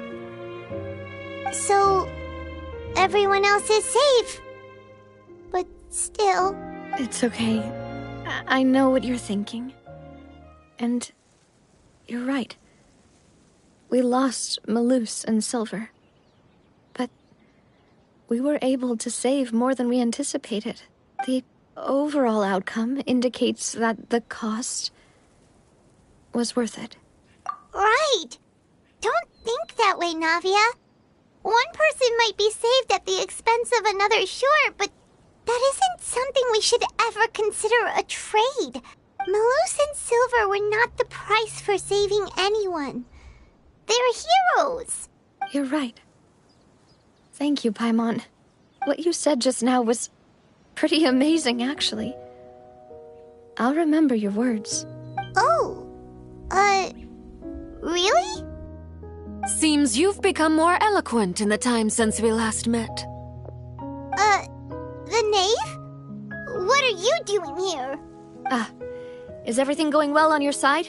Yes, my people are carrying out the mission according to your request. All the residents of Poisson have been evacuated, and we're preparing to relocate them to higher ground. As for these supplies, we have everything taken care of. There is no need to worry. Thank you very much. Wait, do you two know each other? We just met recently. Right, Miss Navia? Usually, I would call this a coincidental encounter. But that doesn't quite fit this time. Besides, it never even crossed my mind that a Fatui Harbinger would come looking for me. Thanks to the knave, Spina di Rosula received generous support from the Fatui, which allowed us to complete the rescue and evacuation work so quickly. Mutual aid is essential to fostering positive developments. We were already in the area, in any case, so it was nothing. That said, I must say that you're a lot sharper than you let on. I'm sure you understand what I mean. I apologize for all the ways in which I tested you previously. We've never worked with a Fatui before, and it's extremely important for us to know who we're working with. My subordinates have reported that Fatui soldiers have been observing water levels and taking head counts in various locations. I hear that they've also prepared a large amount of emergency supplies. I'm quite surprised. This is nothing to brag about, nor do I intend to. It is simply the way of powerful organizations to act forcefully, whether they are doing good or ill. You've witnessed that firsthand, in any case. As I've told this traveler before, I know of the prophecy, and I intend to prevent the impending disaster. Lending your organization a hand was a natural first step in accomplishing that. As such, do not be troubled by this token of our sincerity. Perhaps one day, you'll also be able to help me in the same way. Without your help, there would have been many more casualties. I won't forget your kindness. Furthermore, I sincerely regret what happened to Malus and Silver. I only wish that my people could have arrived a little earlier to prevent this from happening. Don't say that. You and your subordinates did everything you could. As Paimon said, Malus and Silver didn't choose to sacrifice themselves for any specific person. And they weren't the price paid for others' salvation. They chose to become heroes themselves. I've never liked hearing people put it that way. It's like trying to relieve pain by saying some noble-sounding words. But right now, there's nothing more suitable. They really did become heroes. You're right. I'm sorry for your loss, Miss Navia. Water is life to Fontaine's people, and it also spells disaster. It's no wonder that people always say that prophecies represent fate. Fortunately, I've never been one for such opinions.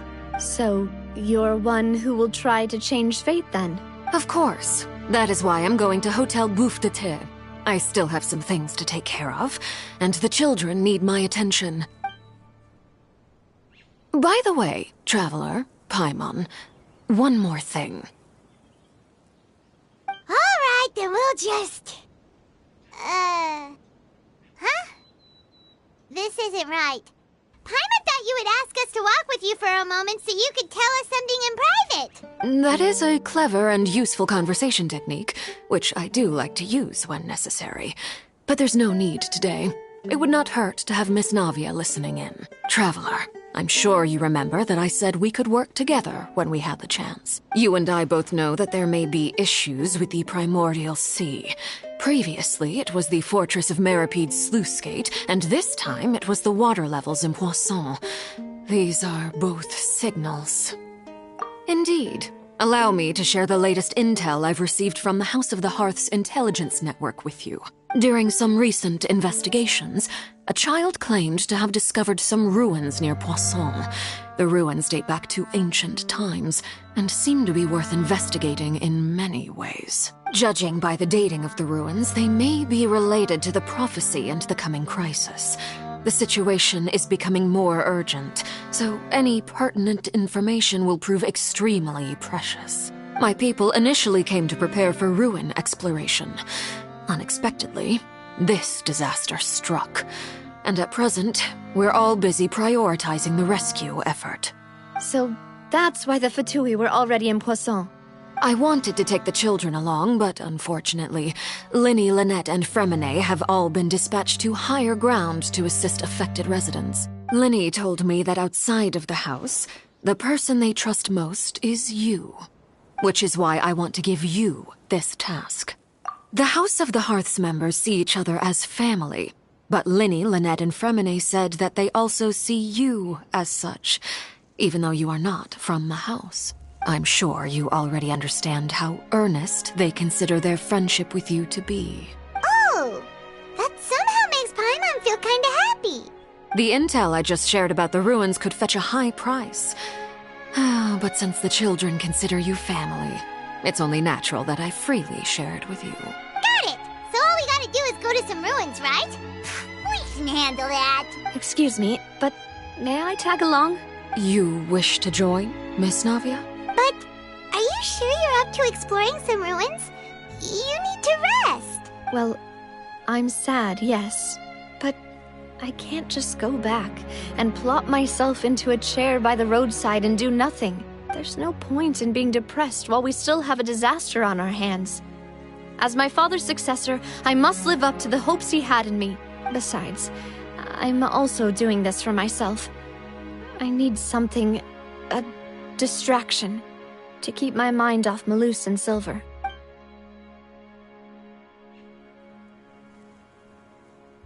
Since you put it that way, I have no objections. What do you say, Traveler? All right. The ruins are to the south of Poisson. Here's the map. Okay, the three of us will handle it. Come on, let's pack up and get going.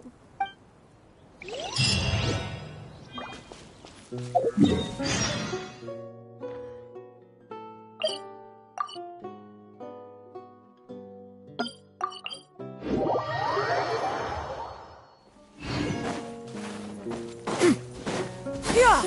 Skyward! Scatter!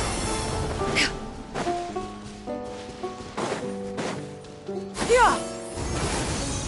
Scatter!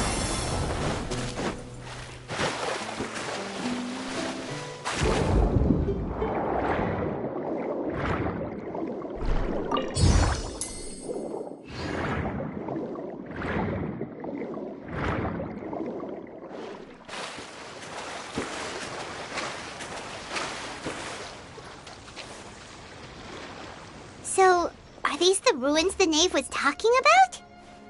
Whoa, talk about old. They seem to be pretty ancient, all right. Let's go in and have a look. Just be careful.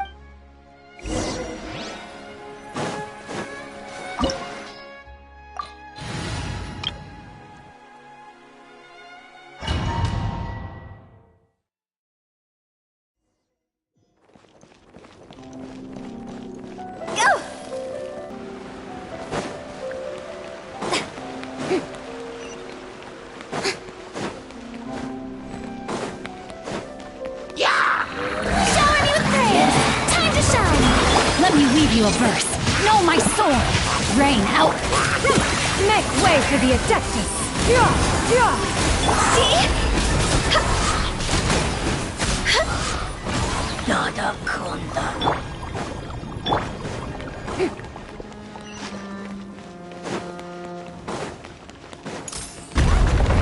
Here isn't safe. Strike a pose. Rain outlines your...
Being too popular can be such a hassle. Who knew the people would adore me so much?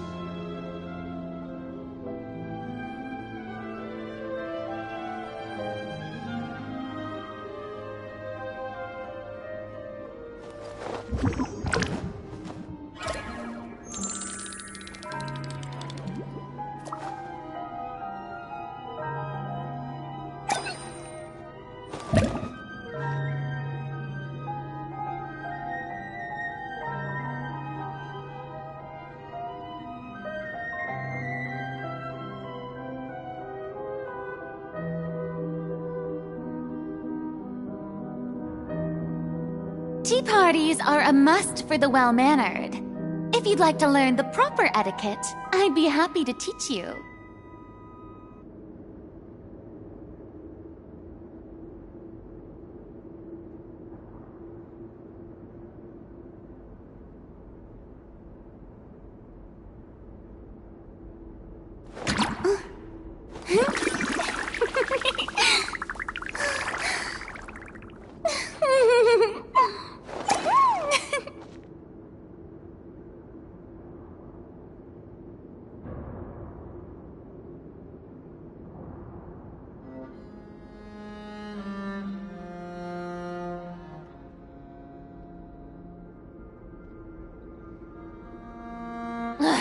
Boring!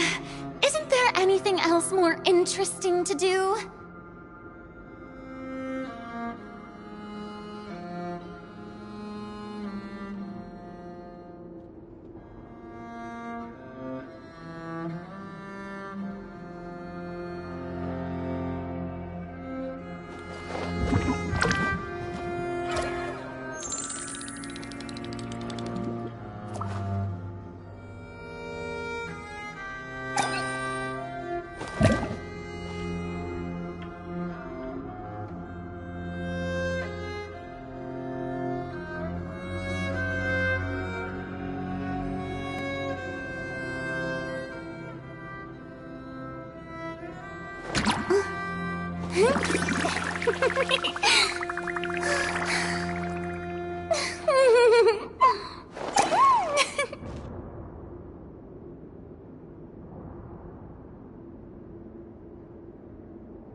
Tea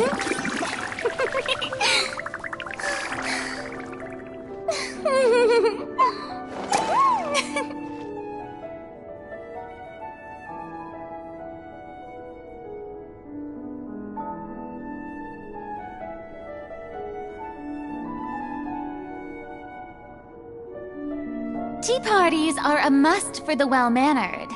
If you'd like to learn the proper etiquette, I'd be happy to teach you.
Being too popular can be such a hassle.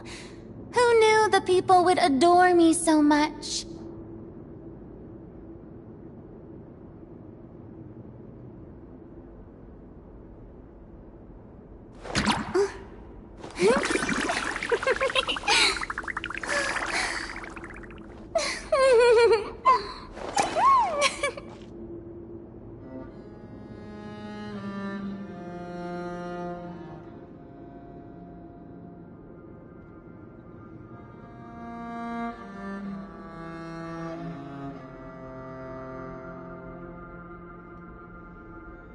Tea parties are a must for the well-mannered. If you'd like to learn the proper etiquette, I'd be happy to teach you.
Boring! Isn't there anything else more interesting to do?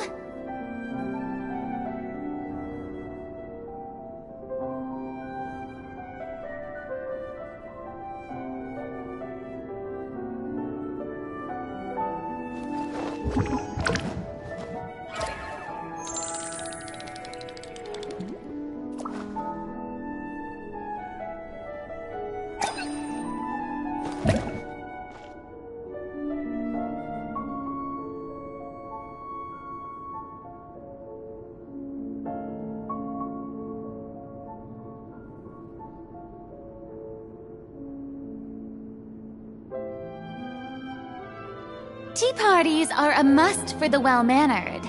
If you'd like to learn the proper etiquette, I'd be happy to teach you.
This place has also been contaminated by primordial seawater.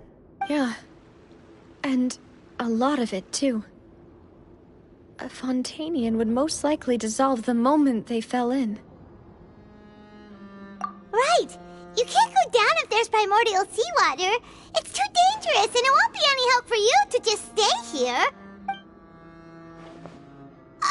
Don't get Paimon wrong. We're not saying you're useless. It's just that... No, you're right. I can't do anything in this situation. I'll leave this to you.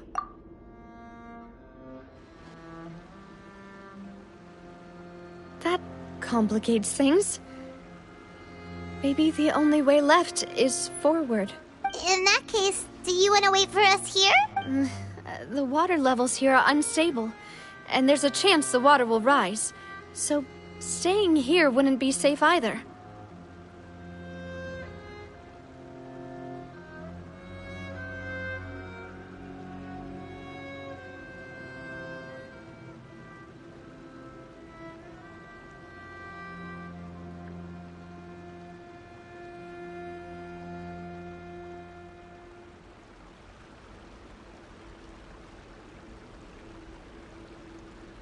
I'll go together with you. Perhaps we'll find the exit just up ahead. All right. Come with us for now then, but please be careful.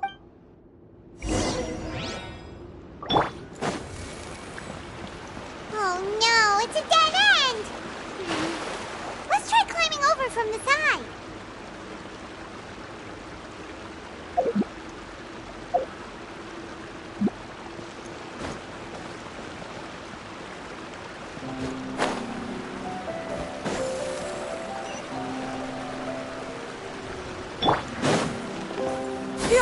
Skyward!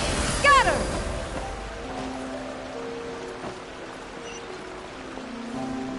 Yeah! Skyward! Scatter!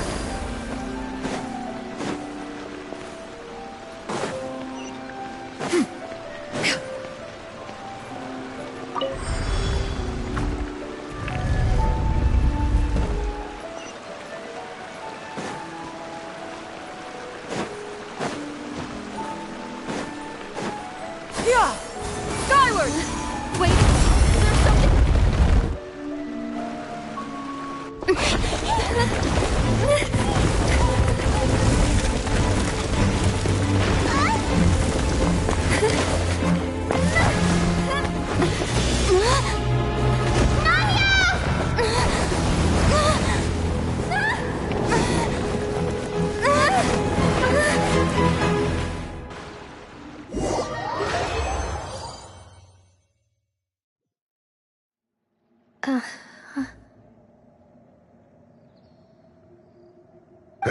Demoiselle?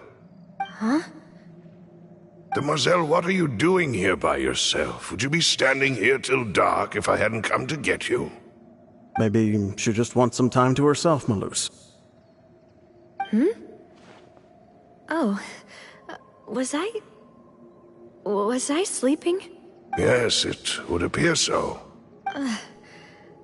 I must be tired. That's quite possible.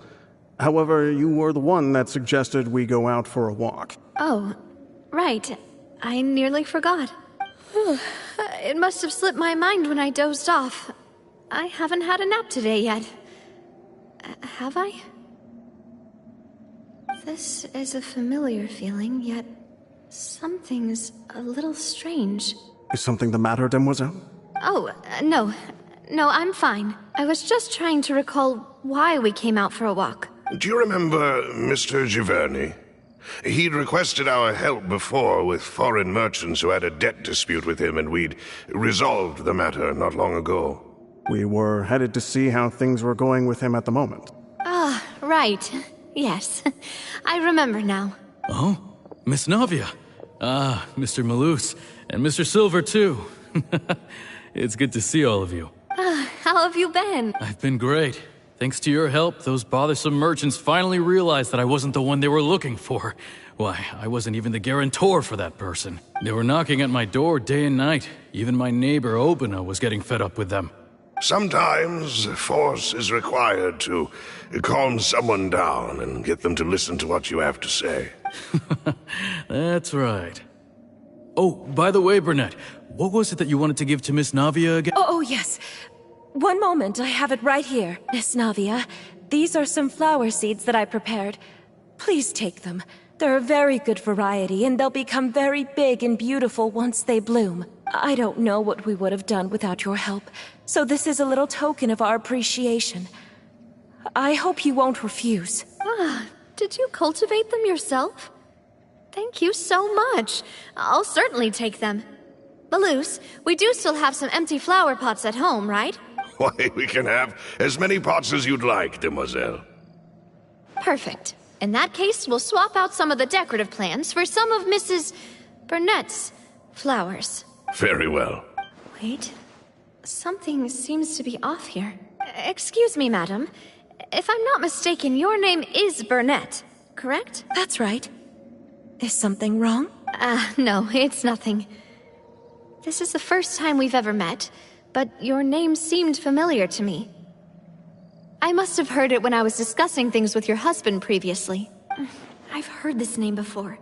Sometime recently, I'm sure of it. And why are there so few people around here? Where did everyone go? We must mind the time, demoiselle. We still have important things to attend to today. Huh? We do? Like what? Well, now, did you forget? Miss Navia, here you are. I've been looking for you. Please, come to the Opera House. Your trial is about to begin. My trial? Wait, why would I need to go to the Opera House? Yes, she's right, demoiselle. It's just about time now, so we should get going. Oh? All right then.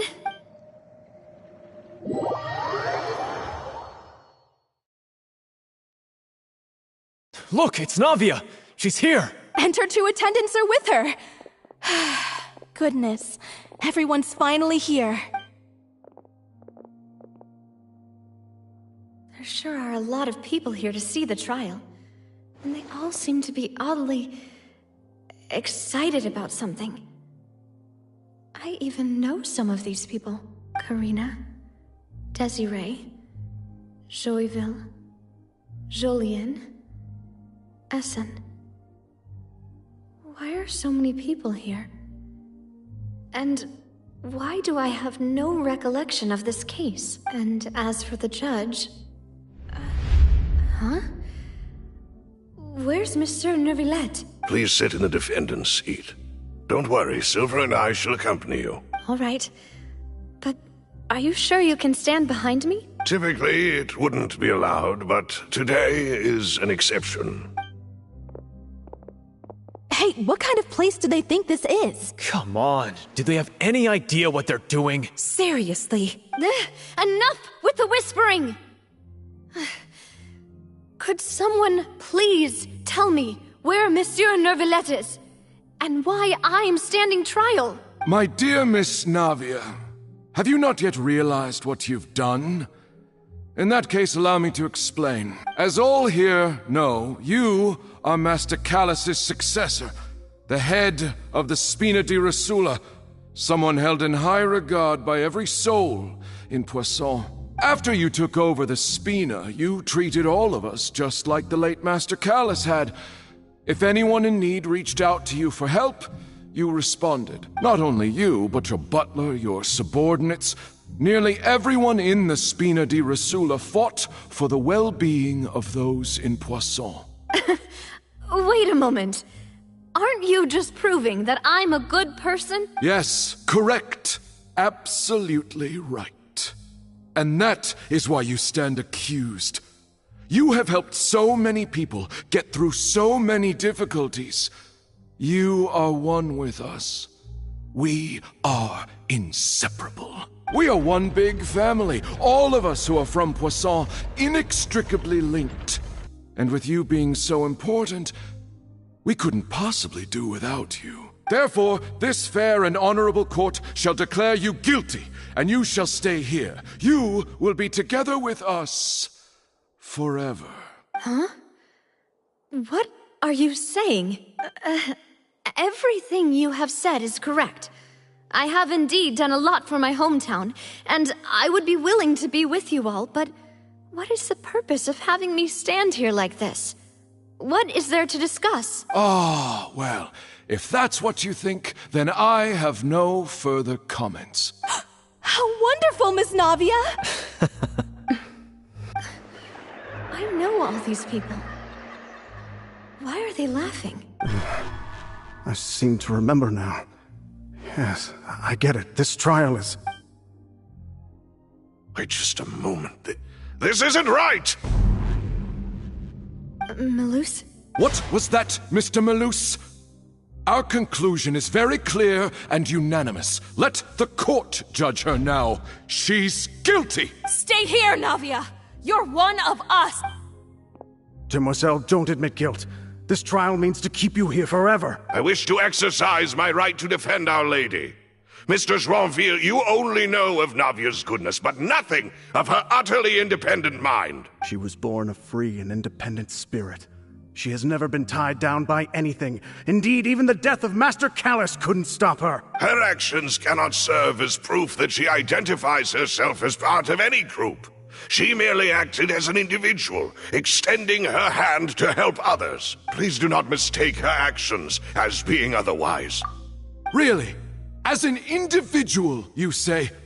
Don't forget, we are all Fontanians here. This is the nation of justice, the nation of Hydro. Even if Miss Navia only voluntarily rendered her assistance, that doesn't change the fact that her beautiful soul must return to everyone. Water accepts all, blends with all. It will surely accept her kindness. Everything is measured here in the nation of Hydro, and in the end, everyone shall meld together. Thus, when a unanimous opinion emerges, that opinion represents justice. Now I speak for everyone. Our opinion is consistent. Navia should stay. We and Navia are one. And you would call this justice? Preposterous. You are merely jealous that Demoiselle still has a chance to exist as an individual. Have you forgotten how much you all once longed to become individuals, to become independent? Do you mean to defy our justice? If your justice is flawed, then why should we acknowledge it? As you said, we can also have our own justice. Silver and I shall defend Demoiselle, and that is how we will enforce justice. My head... It hurts. Demoiselle. Silver, it hurts. My head is spinning. All I can see is stars swirling in front of me. I remember now. Everything that seemed odd from the very beginning. Karina, Desiree, Joyville, Jolien, Essen, and Mr. Giverny and Mrs. Burnett, who we met earlier. Even Malus and Silver. I don't want to admit it, but they're all dead. Don't be afraid, and don't admit guilt. We will protect you to the very end. Absurd! Who are you to say that she cannot be judged? We are the majority, and in the nation of trials, the majority is absolute justice. We are the will of all. Don't let them escape! We shall keep Navia here with us! Mr. Malus and Mr. Silver, must you be so stubborn? How could the two of you possibly hope to stand against the collective? Do not resist. This judgment is fair and just. Navia belongs to us. After all that happened, she should not be left alone in Poisson. What are you saying? No more excuses! She says we're jealous. Jealous?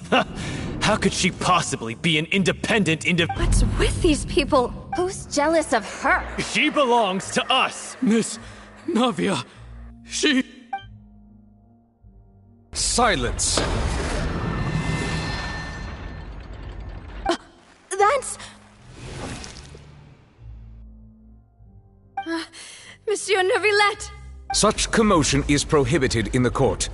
The accusations you just presented are nonsense and cannot constitute a proper trial. The court will adjourn for the rest of the day. In this, I shall hear no objections from any unauthorized party. Our thanks, Monsieur Neuvillette. Please leave with me, Miss Navia, while there is still time. But... Go on now, demoiselle. This is your only chance to leave this place. What, can't bear to leave us behind or something? Malus. My apologies. I couldn't resist making one little joke once I realized that this shall be our last goodbye. Malus. Silver. Quickly, you must come now. Goodbye, demoiselle. Farewell.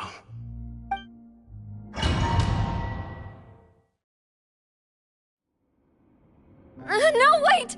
Just a second! Navia? You're awake. Good. I must have been dreaming. Malus and Silver were still alive, and they were defending me at some insane trial. It looks like you're all right. Did all the sad feelings cause you to have a nightmare? Paimon could give you a hug. The ruins you were exploring suffered a cave-in. When I arrived, I found you falling toward the water. You were just about to be dissolved within, but I think I saw 2 Oceanids protecting you. It was only for a moment, perhaps even a fraction of a second, but they gave me the chance to retrieve you. Were it not for their intervention, I would not have been able to rescue you before your consciousness dissipated. Wait, did you say Oceanids? You mean like what happened with Vache? Perhaps those 2 Oceanids were the people you saw in your dream. I always told them that they didn't have to protect me. To think that they'd keep doing so even after death. Please come with me.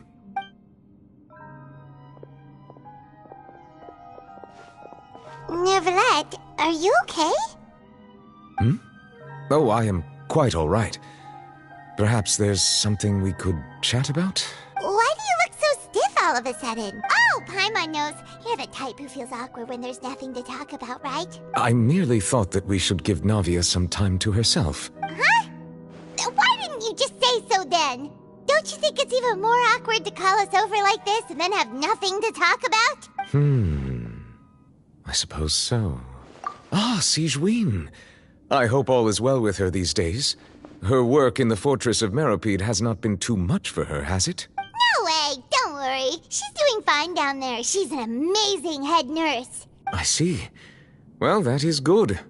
I have always worried that Sigewinne would need a lot of time to understand the world of humanity, just as I have. Oh, and the Duke also says hi. Even though Sigewinne made him do that. He hopes that you haven't been overwhelmed by all that's happened lately. Thank you. I have indeed been busy lately, and I also hope that everything is going well in the fortress of Meropide. He still doesn't know what to talk about. Let's chat about something. So, Neuvillette, you're probably quite the swimmer, huh? Yes, of course. This isn't going anywhere. Let's try something else. How did you find these ruins? Did the knave tell you? Yes, in fact. I had arranged to meet you in Poisson, but when I arrived, I discovered that the Fatui were helping the residents evacuate. They had even transported a large quantity of supplies to the area. Amid my astonishment, I ran into the knave, and we had a chat. She informed me that she had asked you to investigate the ancient ruins here. Yeah, we originally planned to meet up with you, but we thought you might still be busy with all those official documents. We didn't think exploring the ruins would take very long, and who would have thought you'd wrap things up so quickly?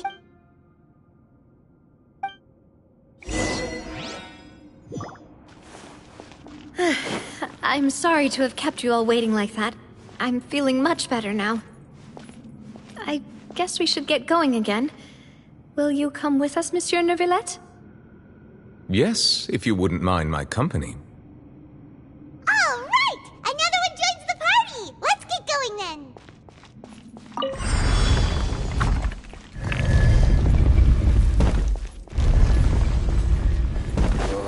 Let the world collide! Witness the power of Gugwa! Know my sword! Break! Seize the skies!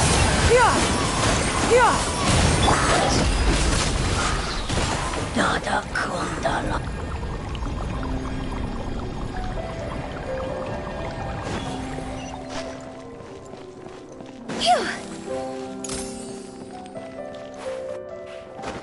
Huh?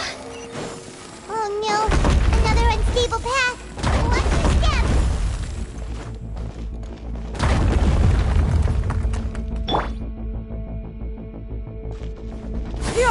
Skyward!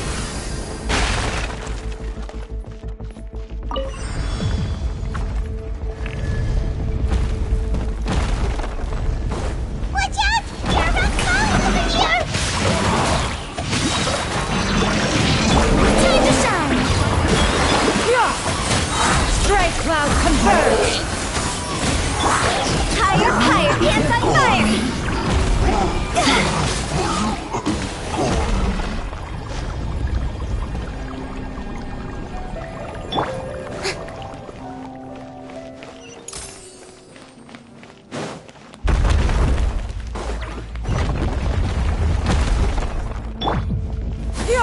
Skyward! It seems we're almost at the top.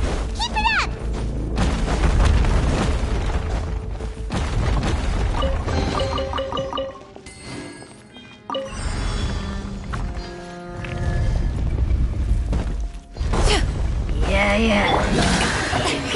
Let me weave you a verse. Rain outlines your fate. Let my name echo in song! Make way for the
Looks like we've reached the end. This is the place. There should not be any other hidden spaces in the vicinity. The path sure had some twists and turns, but it turns out that this place isn't actually that big.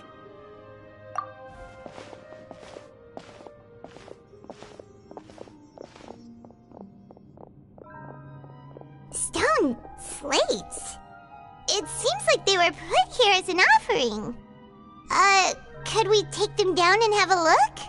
Perhaps we should just leave them be for now. There are 4 locations in total, but only 3 stone slates. The slate that should be in the first empty spot is missing. The surrounding walls also show signs of damage. There's something written below. Let Paimon see. Reason dictates that this nation be destroyed. I shall record the history of its future here in its past. Say what? It feels like someone left these slates and these words here for a purpose. But does he mean that Fontaine should be destroyed? That would fit the circumstances dictated by the prophecy, yes. Indeed, the slate's contents correspond to it. Take the second slate, for example. There's a person kneeling here. She seems so dedicated. And there's a whole bunch of other people behind her doing the same. She's facing this... what is this? Some kind of island in the sky? And is that Lady Farina in the third image? Did the Hydro Archon fall into the water? And is that a ring of people around her? Paimon doesn't quite get it. Are they all in the water? The fourth image. I know this one. This exactly matches the content of the prophecy. The people will all be dissolved into the waters, and only the Hydro Archon will remain, weeping on her throne.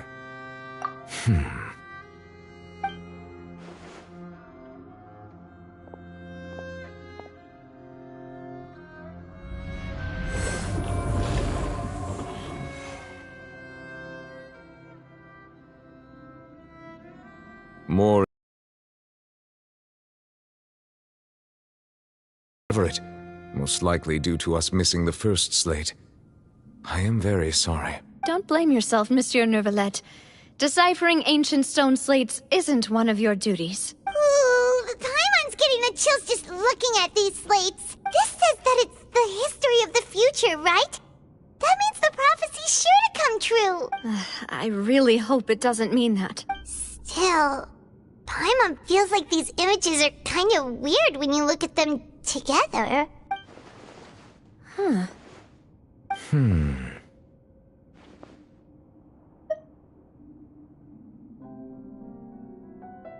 That's right! If the images are in chronological order, shouldn't the fourth, the waters drowning Fontaine, come before the third, where the Hydro Archon herself falls into the water? And yet the order is reversed here.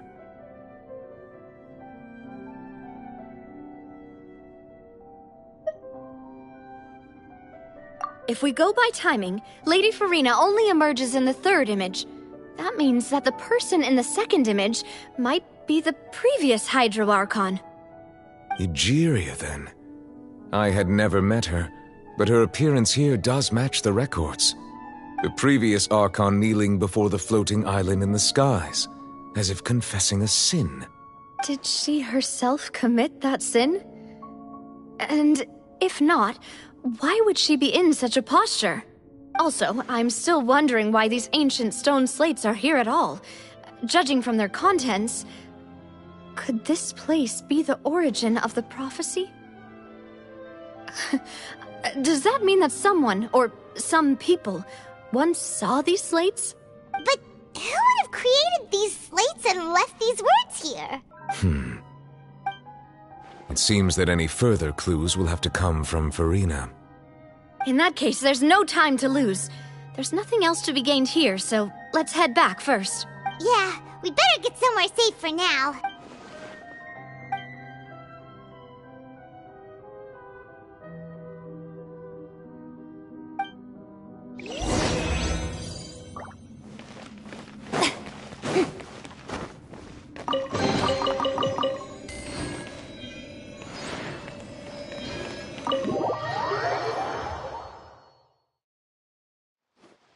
Let's split up here. I'm going to check on what's happening with the Spina. You know how it is. There's some things you just need to be there for yourself. You still have energy for that, Navia? Paimon's already beat! Just head back to the Fleuve Cendre and have a rest then. Thanks for keeping me company all this time. I'll depart as well. Thanks for your hard work today. Rest well, everyone. Traveler, I will go talk to Farina tomorrow morning to ask about the stone slates. I'm sure that you're concerned about this matter as well. If you have time, drop by my office. I will share the results of our discussion with you. Are you really gonna talk to her about this directly? Will that be a problem? Paimon's getting a little scared now that it's come to this. She has long been harboring secrets, and will not give them up easily. Which makes it all the more my duty to ensure that she understands the present situation. Alright, we'll leave it in your hands then. You're probably the best person to talk to her anyway. I will be carefully considering my words tonight. Traveler, Paimon, our safe house at the Fleuve Cendre is always open to you as ever, so please don't think you're an imposition. All right, I'll be on my way then.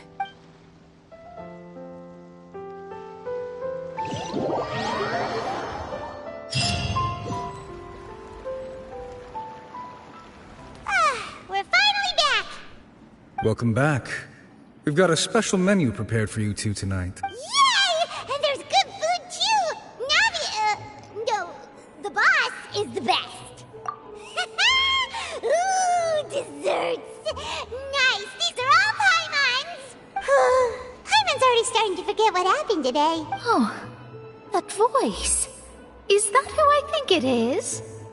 Huh?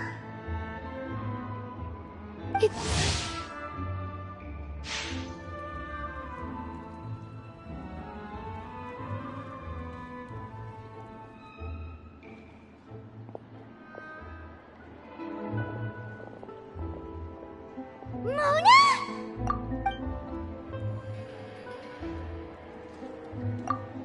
Seriously, nobody just uses a scry glass whenever they've got time to just see who they'll meet on the road. Still, we didn't expect to see you here. Wait, you're not a Fontanian, are you, Mona? Well, I have some business to attend to here, so I booked a hotel in the city. I was just out for a stroll when I bumped into you. Quite unexpectedly, if I might add.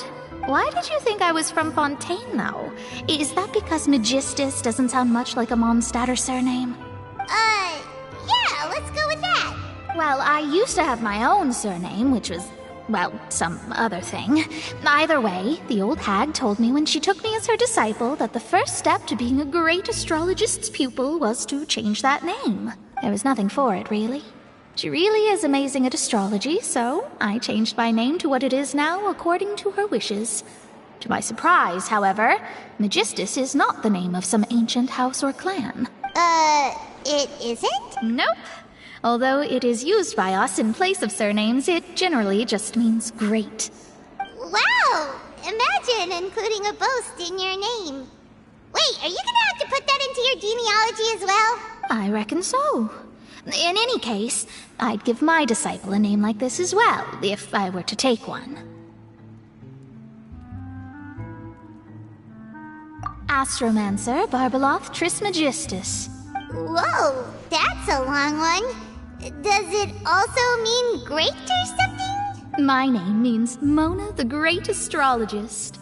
As for the old hag, hers is, in plain speech, the thrice-as-great Scholar of the Stars. Just take it as a title specific to astrologists. Thrice as great? That's so petty. I know, right? That's just how she is. She used to call herself Magistus, actually, but once she took me in, she changed her name to Trismegistus. Talk about excessive. Magistus is thus the calling card of our school, so to speak, which makes it about the same as a surname. It's all right if you don't get it. You can look into it further should you need to study astrology more deeply. That sounds terrible! But anyway, you're not Fontanian, are you, Mona? You're from Mondstadt, right? Well, I was born in Mondstadt, yes. My parents migrated to Dorman Port, and I traveled with the old hag for a while, after which I settled down in Mondstadt City. Oh, that's a good thing then. At least we know you won't be dissolved by Fontaine's waters. Speaking of that, I'm sure you're aware that a bunch of things have happened here in Fontaine, right? I know you're not a local, but I'd avoid getting too close to any water that looks strange all the same. There's something ominous about it. Well, the water, I mean. That was the main reason, yes. Just a while back, the Steambird invited me to take part in a panel and speak about the circulation of the prophecy as an astrologist. The invitation was sent quite early on. I don't think anyone expected Fontaine to be in this much trouble. What do you make of that prophecy, Mona? Just tell us what you think as an astrologist.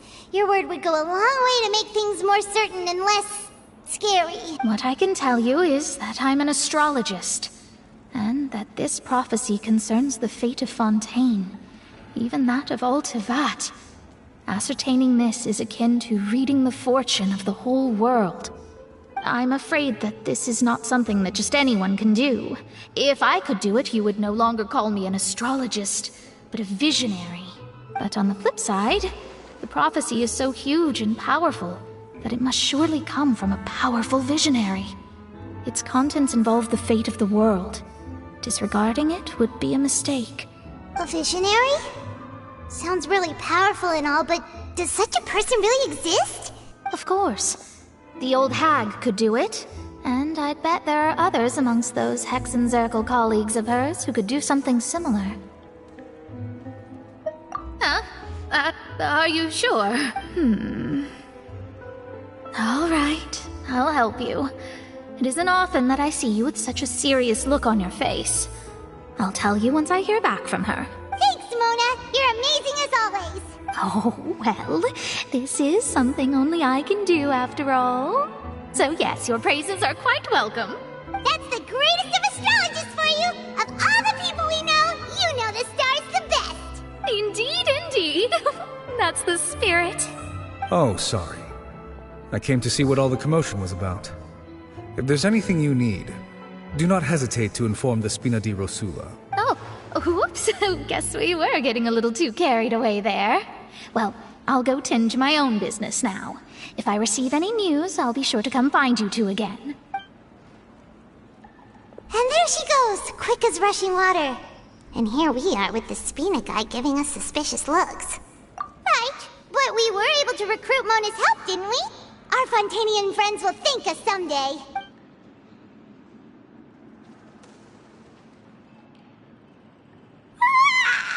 Good morning. To be honest, Paimon's still feeling kind of sleepy. But it's time to get up, traveler. We agreed to go see Neuvillette, so let's pack it up and get going.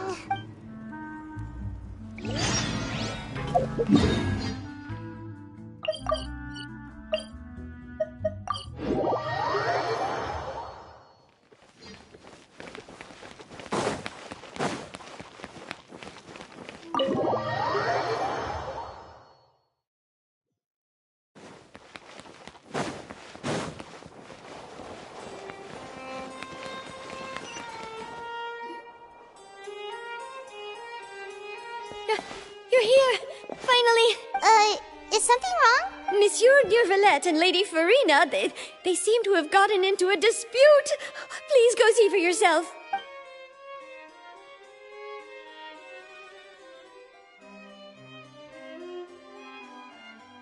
Like I said, I've already explained everything. And yet the problem has not been properly solved. There is little space for excuses between us. It is not my intention to offend you, but please, tell me where you stand. You are the Hydro Archon Focalor, are you not? Look at this. This is a list of the victims from the recent Poisson incident. You mean... they're all... We did not arrive in time to avert this disaster, and I will not have it happen again. I will say this once more. You must tell me everything you know. Yesterday, I found 3 stone slates in some ancient ruins near Poisson. Do you know anything about those? Seriously? You're questioning me like this is a court case now. I don't know anything about that. But you found them in some ancient ruins, you say? That's correct, which is why I came to ask you some questions. There should have been 4 slates, but one of them was missing. The other 3 feature different images that seem to correlate to the prophecy. The prophecy? The second of these slates depicts the previous Hydro Archon Egeria kneeling before a floating island in the sky, as if confessing something. Do you know nothing of this either? I don't. I've never seen such slates. I'll ask you again. Do you really have no information regarding the previous Archon? My deciphering of the slates indicates that the Hydro Archon Egeria once had to confess to, or apologize for, a certain sin. If anyone would know about it, it should be you. All gods don't have the same secrets, you know. She was herself and I'm me. Is it really so strange that I know nothing? I understand your concerns, but I'm sorry. I just don't have anything to tell you. Forgive me for saying this now, Lady Farina, but I have long known of your various secret investigations into certain matters. There are several indications that you have been investigating the prophecy on the sly. This is not strange in itself, considering that you are the Hydro Archon. But it is strange that you should also claim to not know any of Egeria's secrets, as well as do nothing following your inquiries. As you have presented yourself to be, nor are you a fool. And yet, your behavior is very inconsistent. So you've been watching me all this time, have you? I didn't think you were that type. You... Well, since you know about my secret investigations, then you should know I'm actually working to take care of it. There's no point questioning or suspecting me. You're the Eudix, but you're still my subordinate. You should be following my lead. Just trust in me. You're Archon, and do as I say. Never mind whether you can truly convince yourself to or not. It'll all turn out fine. That's all I have to say. We do not discuss this matter again. Oh, the opera's about to start. Toodles!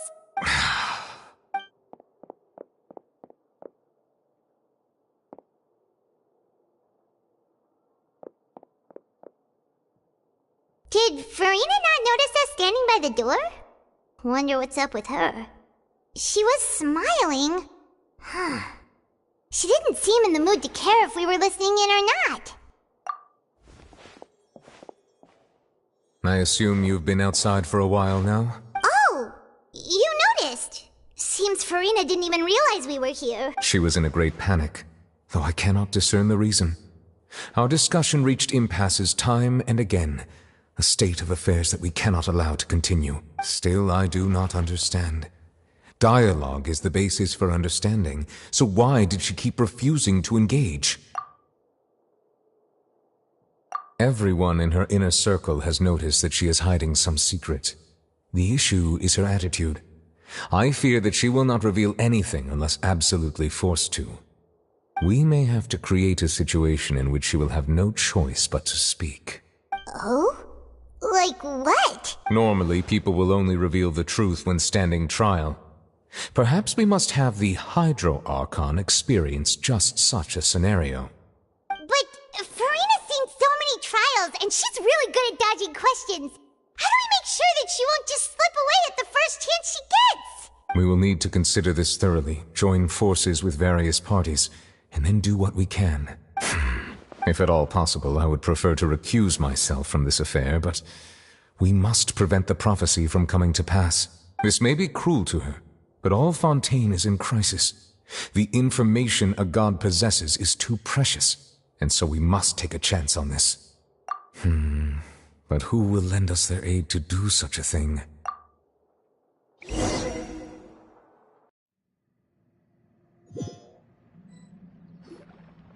Well, that's everyone, huh? Speaking of which, it was pretty smart of you to think of hiding here. Poisson was just involved in a disaster, so it's presently devoid of people. That naturally makes it the best choice. And here you are drinking tea like it's the most natural thing in the world, huh? That's what family should do. Sit and enjoy a leisurely time together. It's nice to enjoy tea here, you know? Care for a cup? Lend me your ears, everyone. Or perhaps one of you might like to start us off. How about you, friend? Me? No, I don't think I can. Then, how about you, good sir? I fear that I will cause the mood on this boat to become as somber as it is in court. Well then, I guess we're lucky we've got a local like me to organize things. Wonderful, the spotlight at last. I guess I'll be facilitating things from here. That was a little long-winded, don't you think? Oh, you might be right. Anyway, to cut to the chase, our friend here, the Traveler, has brought us together to discuss something. As for what that is, well, let's start by saying that we'll be pooling our efforts together to create a series of traps. Oh, how intriguing. Well, it's just an expression, really. One that I just learned from Chlorand, and used on the spot. So, let's invite her to explain in detail. A round of applause, please. Huh? Didn't you say that you would be facilitating this? Oh, come now. Your work doesn't involve much public speaking, right? This is a good chance to practice. You might even pick up some fancy oratory tricks to impress your boss with in the future. I see. And what does my boss say? He is glad that you consider him your boss. Do go on.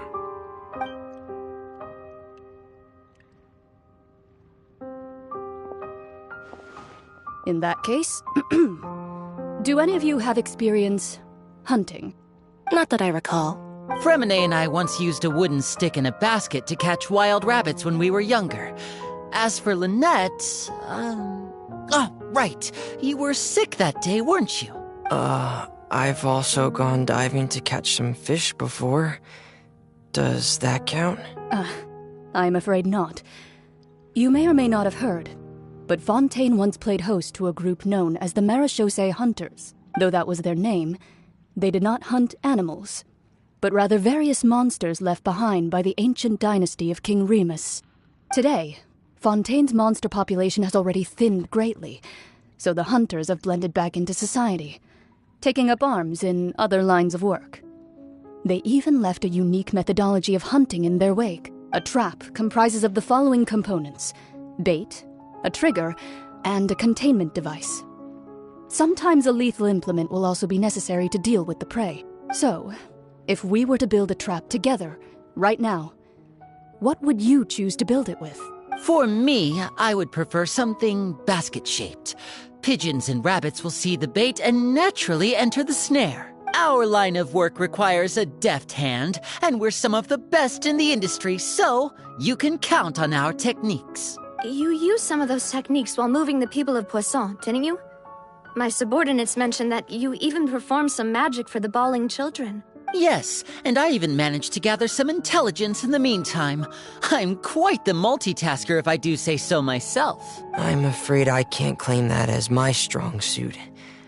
I prefer more stable methods, like placing bait in the water and waiting for the fish to come within reach. That's the kind of method I would count on. Calm and steady. Exactly the kind of person who would catch loads of fish. And I can be their assistant. With discretion, I'm sure. I'd probably use some sort of mechanical animal. Papa once bought me some small clockwork squirrels, mice, and such.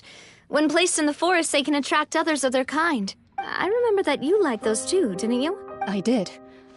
And that would be a good way to go about it. If they're realistic enough, animals of the same kind will follow them all the way to the trap.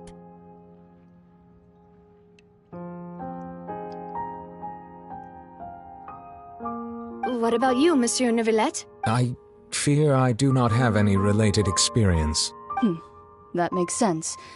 You usually solve problems directly, without the use of any such tricks. But I do have one more question for you, Monsieur. If we were to create a trap now, how would you design it? I would like for it to be effective, but bring no harm to the prey.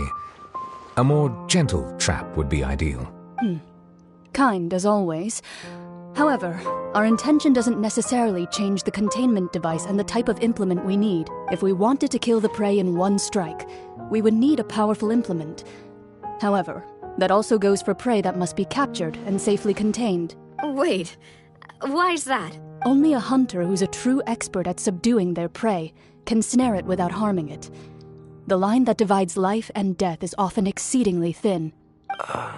So are we going hunting together? We hadn't thought of seeing ourselves as hunters. It kinda works, but maybe it's still not the best metaphor. If our means of capturing and dealing with our prey is to put them on trial, then the hunting metaphor is actually quite accurate. But we shall require much more courage than any hunter to judge a god, a being whose seat is an exalted throne. Oh, so that's what's going on. Sounds very interesting.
few days, hasn't it?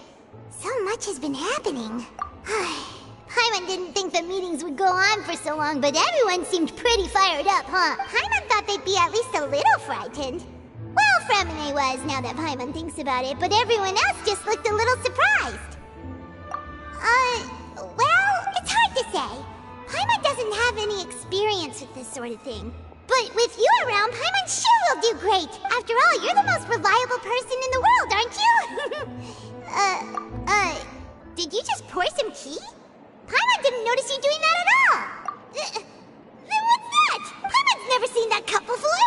Don't be frightened. I'm just joining you two for tea. I merely refrained from saying anything till now. Who's that voice? But there's no one here. Aw, have you forgotten me already? Wait, you are familiar. You're the voice we heard from the sky in Sumeru. The voice from the sky, I fear that description is wrong. Though, not completely wrong. You're feeling lost now, just as you were feeling previously. I sensed that confusion and thus came to you. Guiding people is an irresistible hobby of mine, after all. Consider me a passerby, just accepting a commission from my friend's disciple on a whim. The prophecy. Yes, what has been prophesied will be fulfilled. You may view such things as the history of the future. What? Then is there any way we can stop it? I believe you have witnessed a failed attempt with your own eyes. Can everything in Teyvat so easily be changed? So you've caught on. Just as prophecies are usually only the future as seen from the happening in hidden corners where the god's gaze does not fall, are the things that you shall see different from the fate that the gods perceive. What is she talking about? It all sounds really impressive and important and stuff, but it also sounds kind of scary. I believe that you understand, right? Some things are insignificant, but others you must reach out to change. Ultimately, fate shall serve as your only guide, no matter what will happen in Teyvat's future. All you need to do is to play your part. This was good tea, by the way. Thank you for your hospitality. Well, that'll be all for today. The voice. It's gone.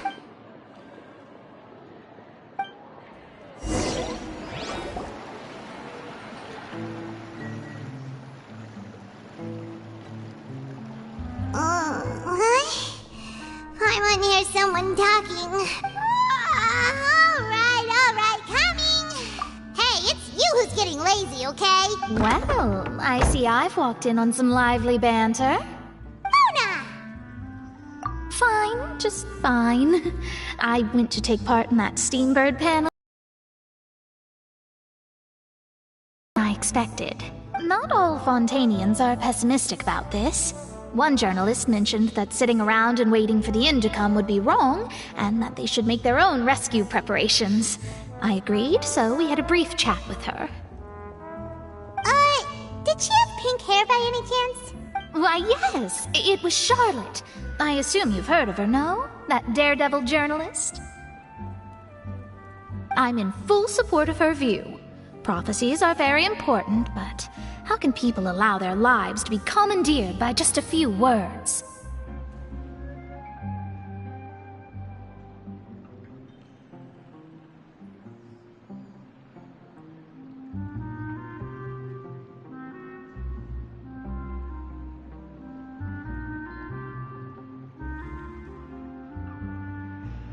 That's right! Paimon's glad to hear something sensible for once. Yes. About what we had discussed before. I did try, but I'm afraid I couldn't reach the old hag. I'll try again tonight, but I wouldn't get your hopes up. Huh? Goodness gracious. Are you serious? She said that even the god's gaze has blind spots. Pretty bold if you ask Paimon. Most people would believe the gods to be all-knowing, right? The Hexen Circle members are certainly anything but ordinary. As for the mage named N, the old hag has mentioned her a few times. She said that N's sense of direction is incredible, and that she loves guiding those who are lost. But I've never met her, and if she were still alive, she'd be... Well, suffice it to say that the hag's at least a few hundred now, and N's been around for longer than that.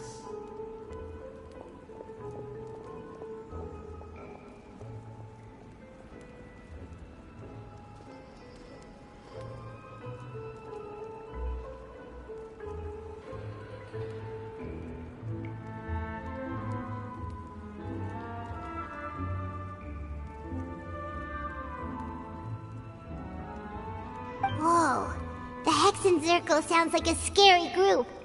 But they must really stay in shape to live so long. Their abilities alone are pretty terrifying. If she came to see you personally, then the problem you're facing must truly be of great importance. Well, it's not like Paimon could understand anything she said. Yes, she was quite cryptic, but I suspect she means that there is still a way to turn things around.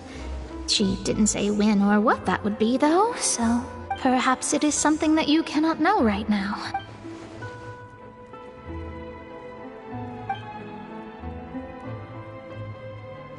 Traveler, Paimon, are you two alright? Oh, we're fine.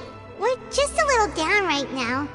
It kind of feels like the end is coming, you know? I see.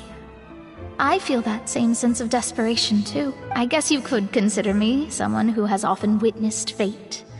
So far as I have seen, it cannot be swayed. But even so, I still hope for, and believe in, miracles. Astrology is eternal and rational, but fate may not be. It is cruel, but it can also be beautiful. Perhaps that's what En was trying to tell you. Not to lose heart, and to believe that what you are seeing playing out before you is not yet set in stone. I did originally think of steering clear of all this, but I couldn't. Even if this is all futile, I still wish to help everyone. If we don't struggle to the last, then how can we face the end when it comes? Huh. You do have a point. There I go, talking about astrological principles again. Sorry about that. The moment I start talking about work-related stuff. I need to get going. It was worth trying to comfort you, even if only a little. I believe that you'll help those who are struggling in the same way I did. I suppose that might be why we always seem to meet by coincidence. Paimon feels kinda moved by what Mona said. But also kinda sad, too. Hey, Traveler. Paimon suddenly feels like going outside for a walk. Let's go. Let's walk around the city, shall we? There's a few spots we always like to walk by.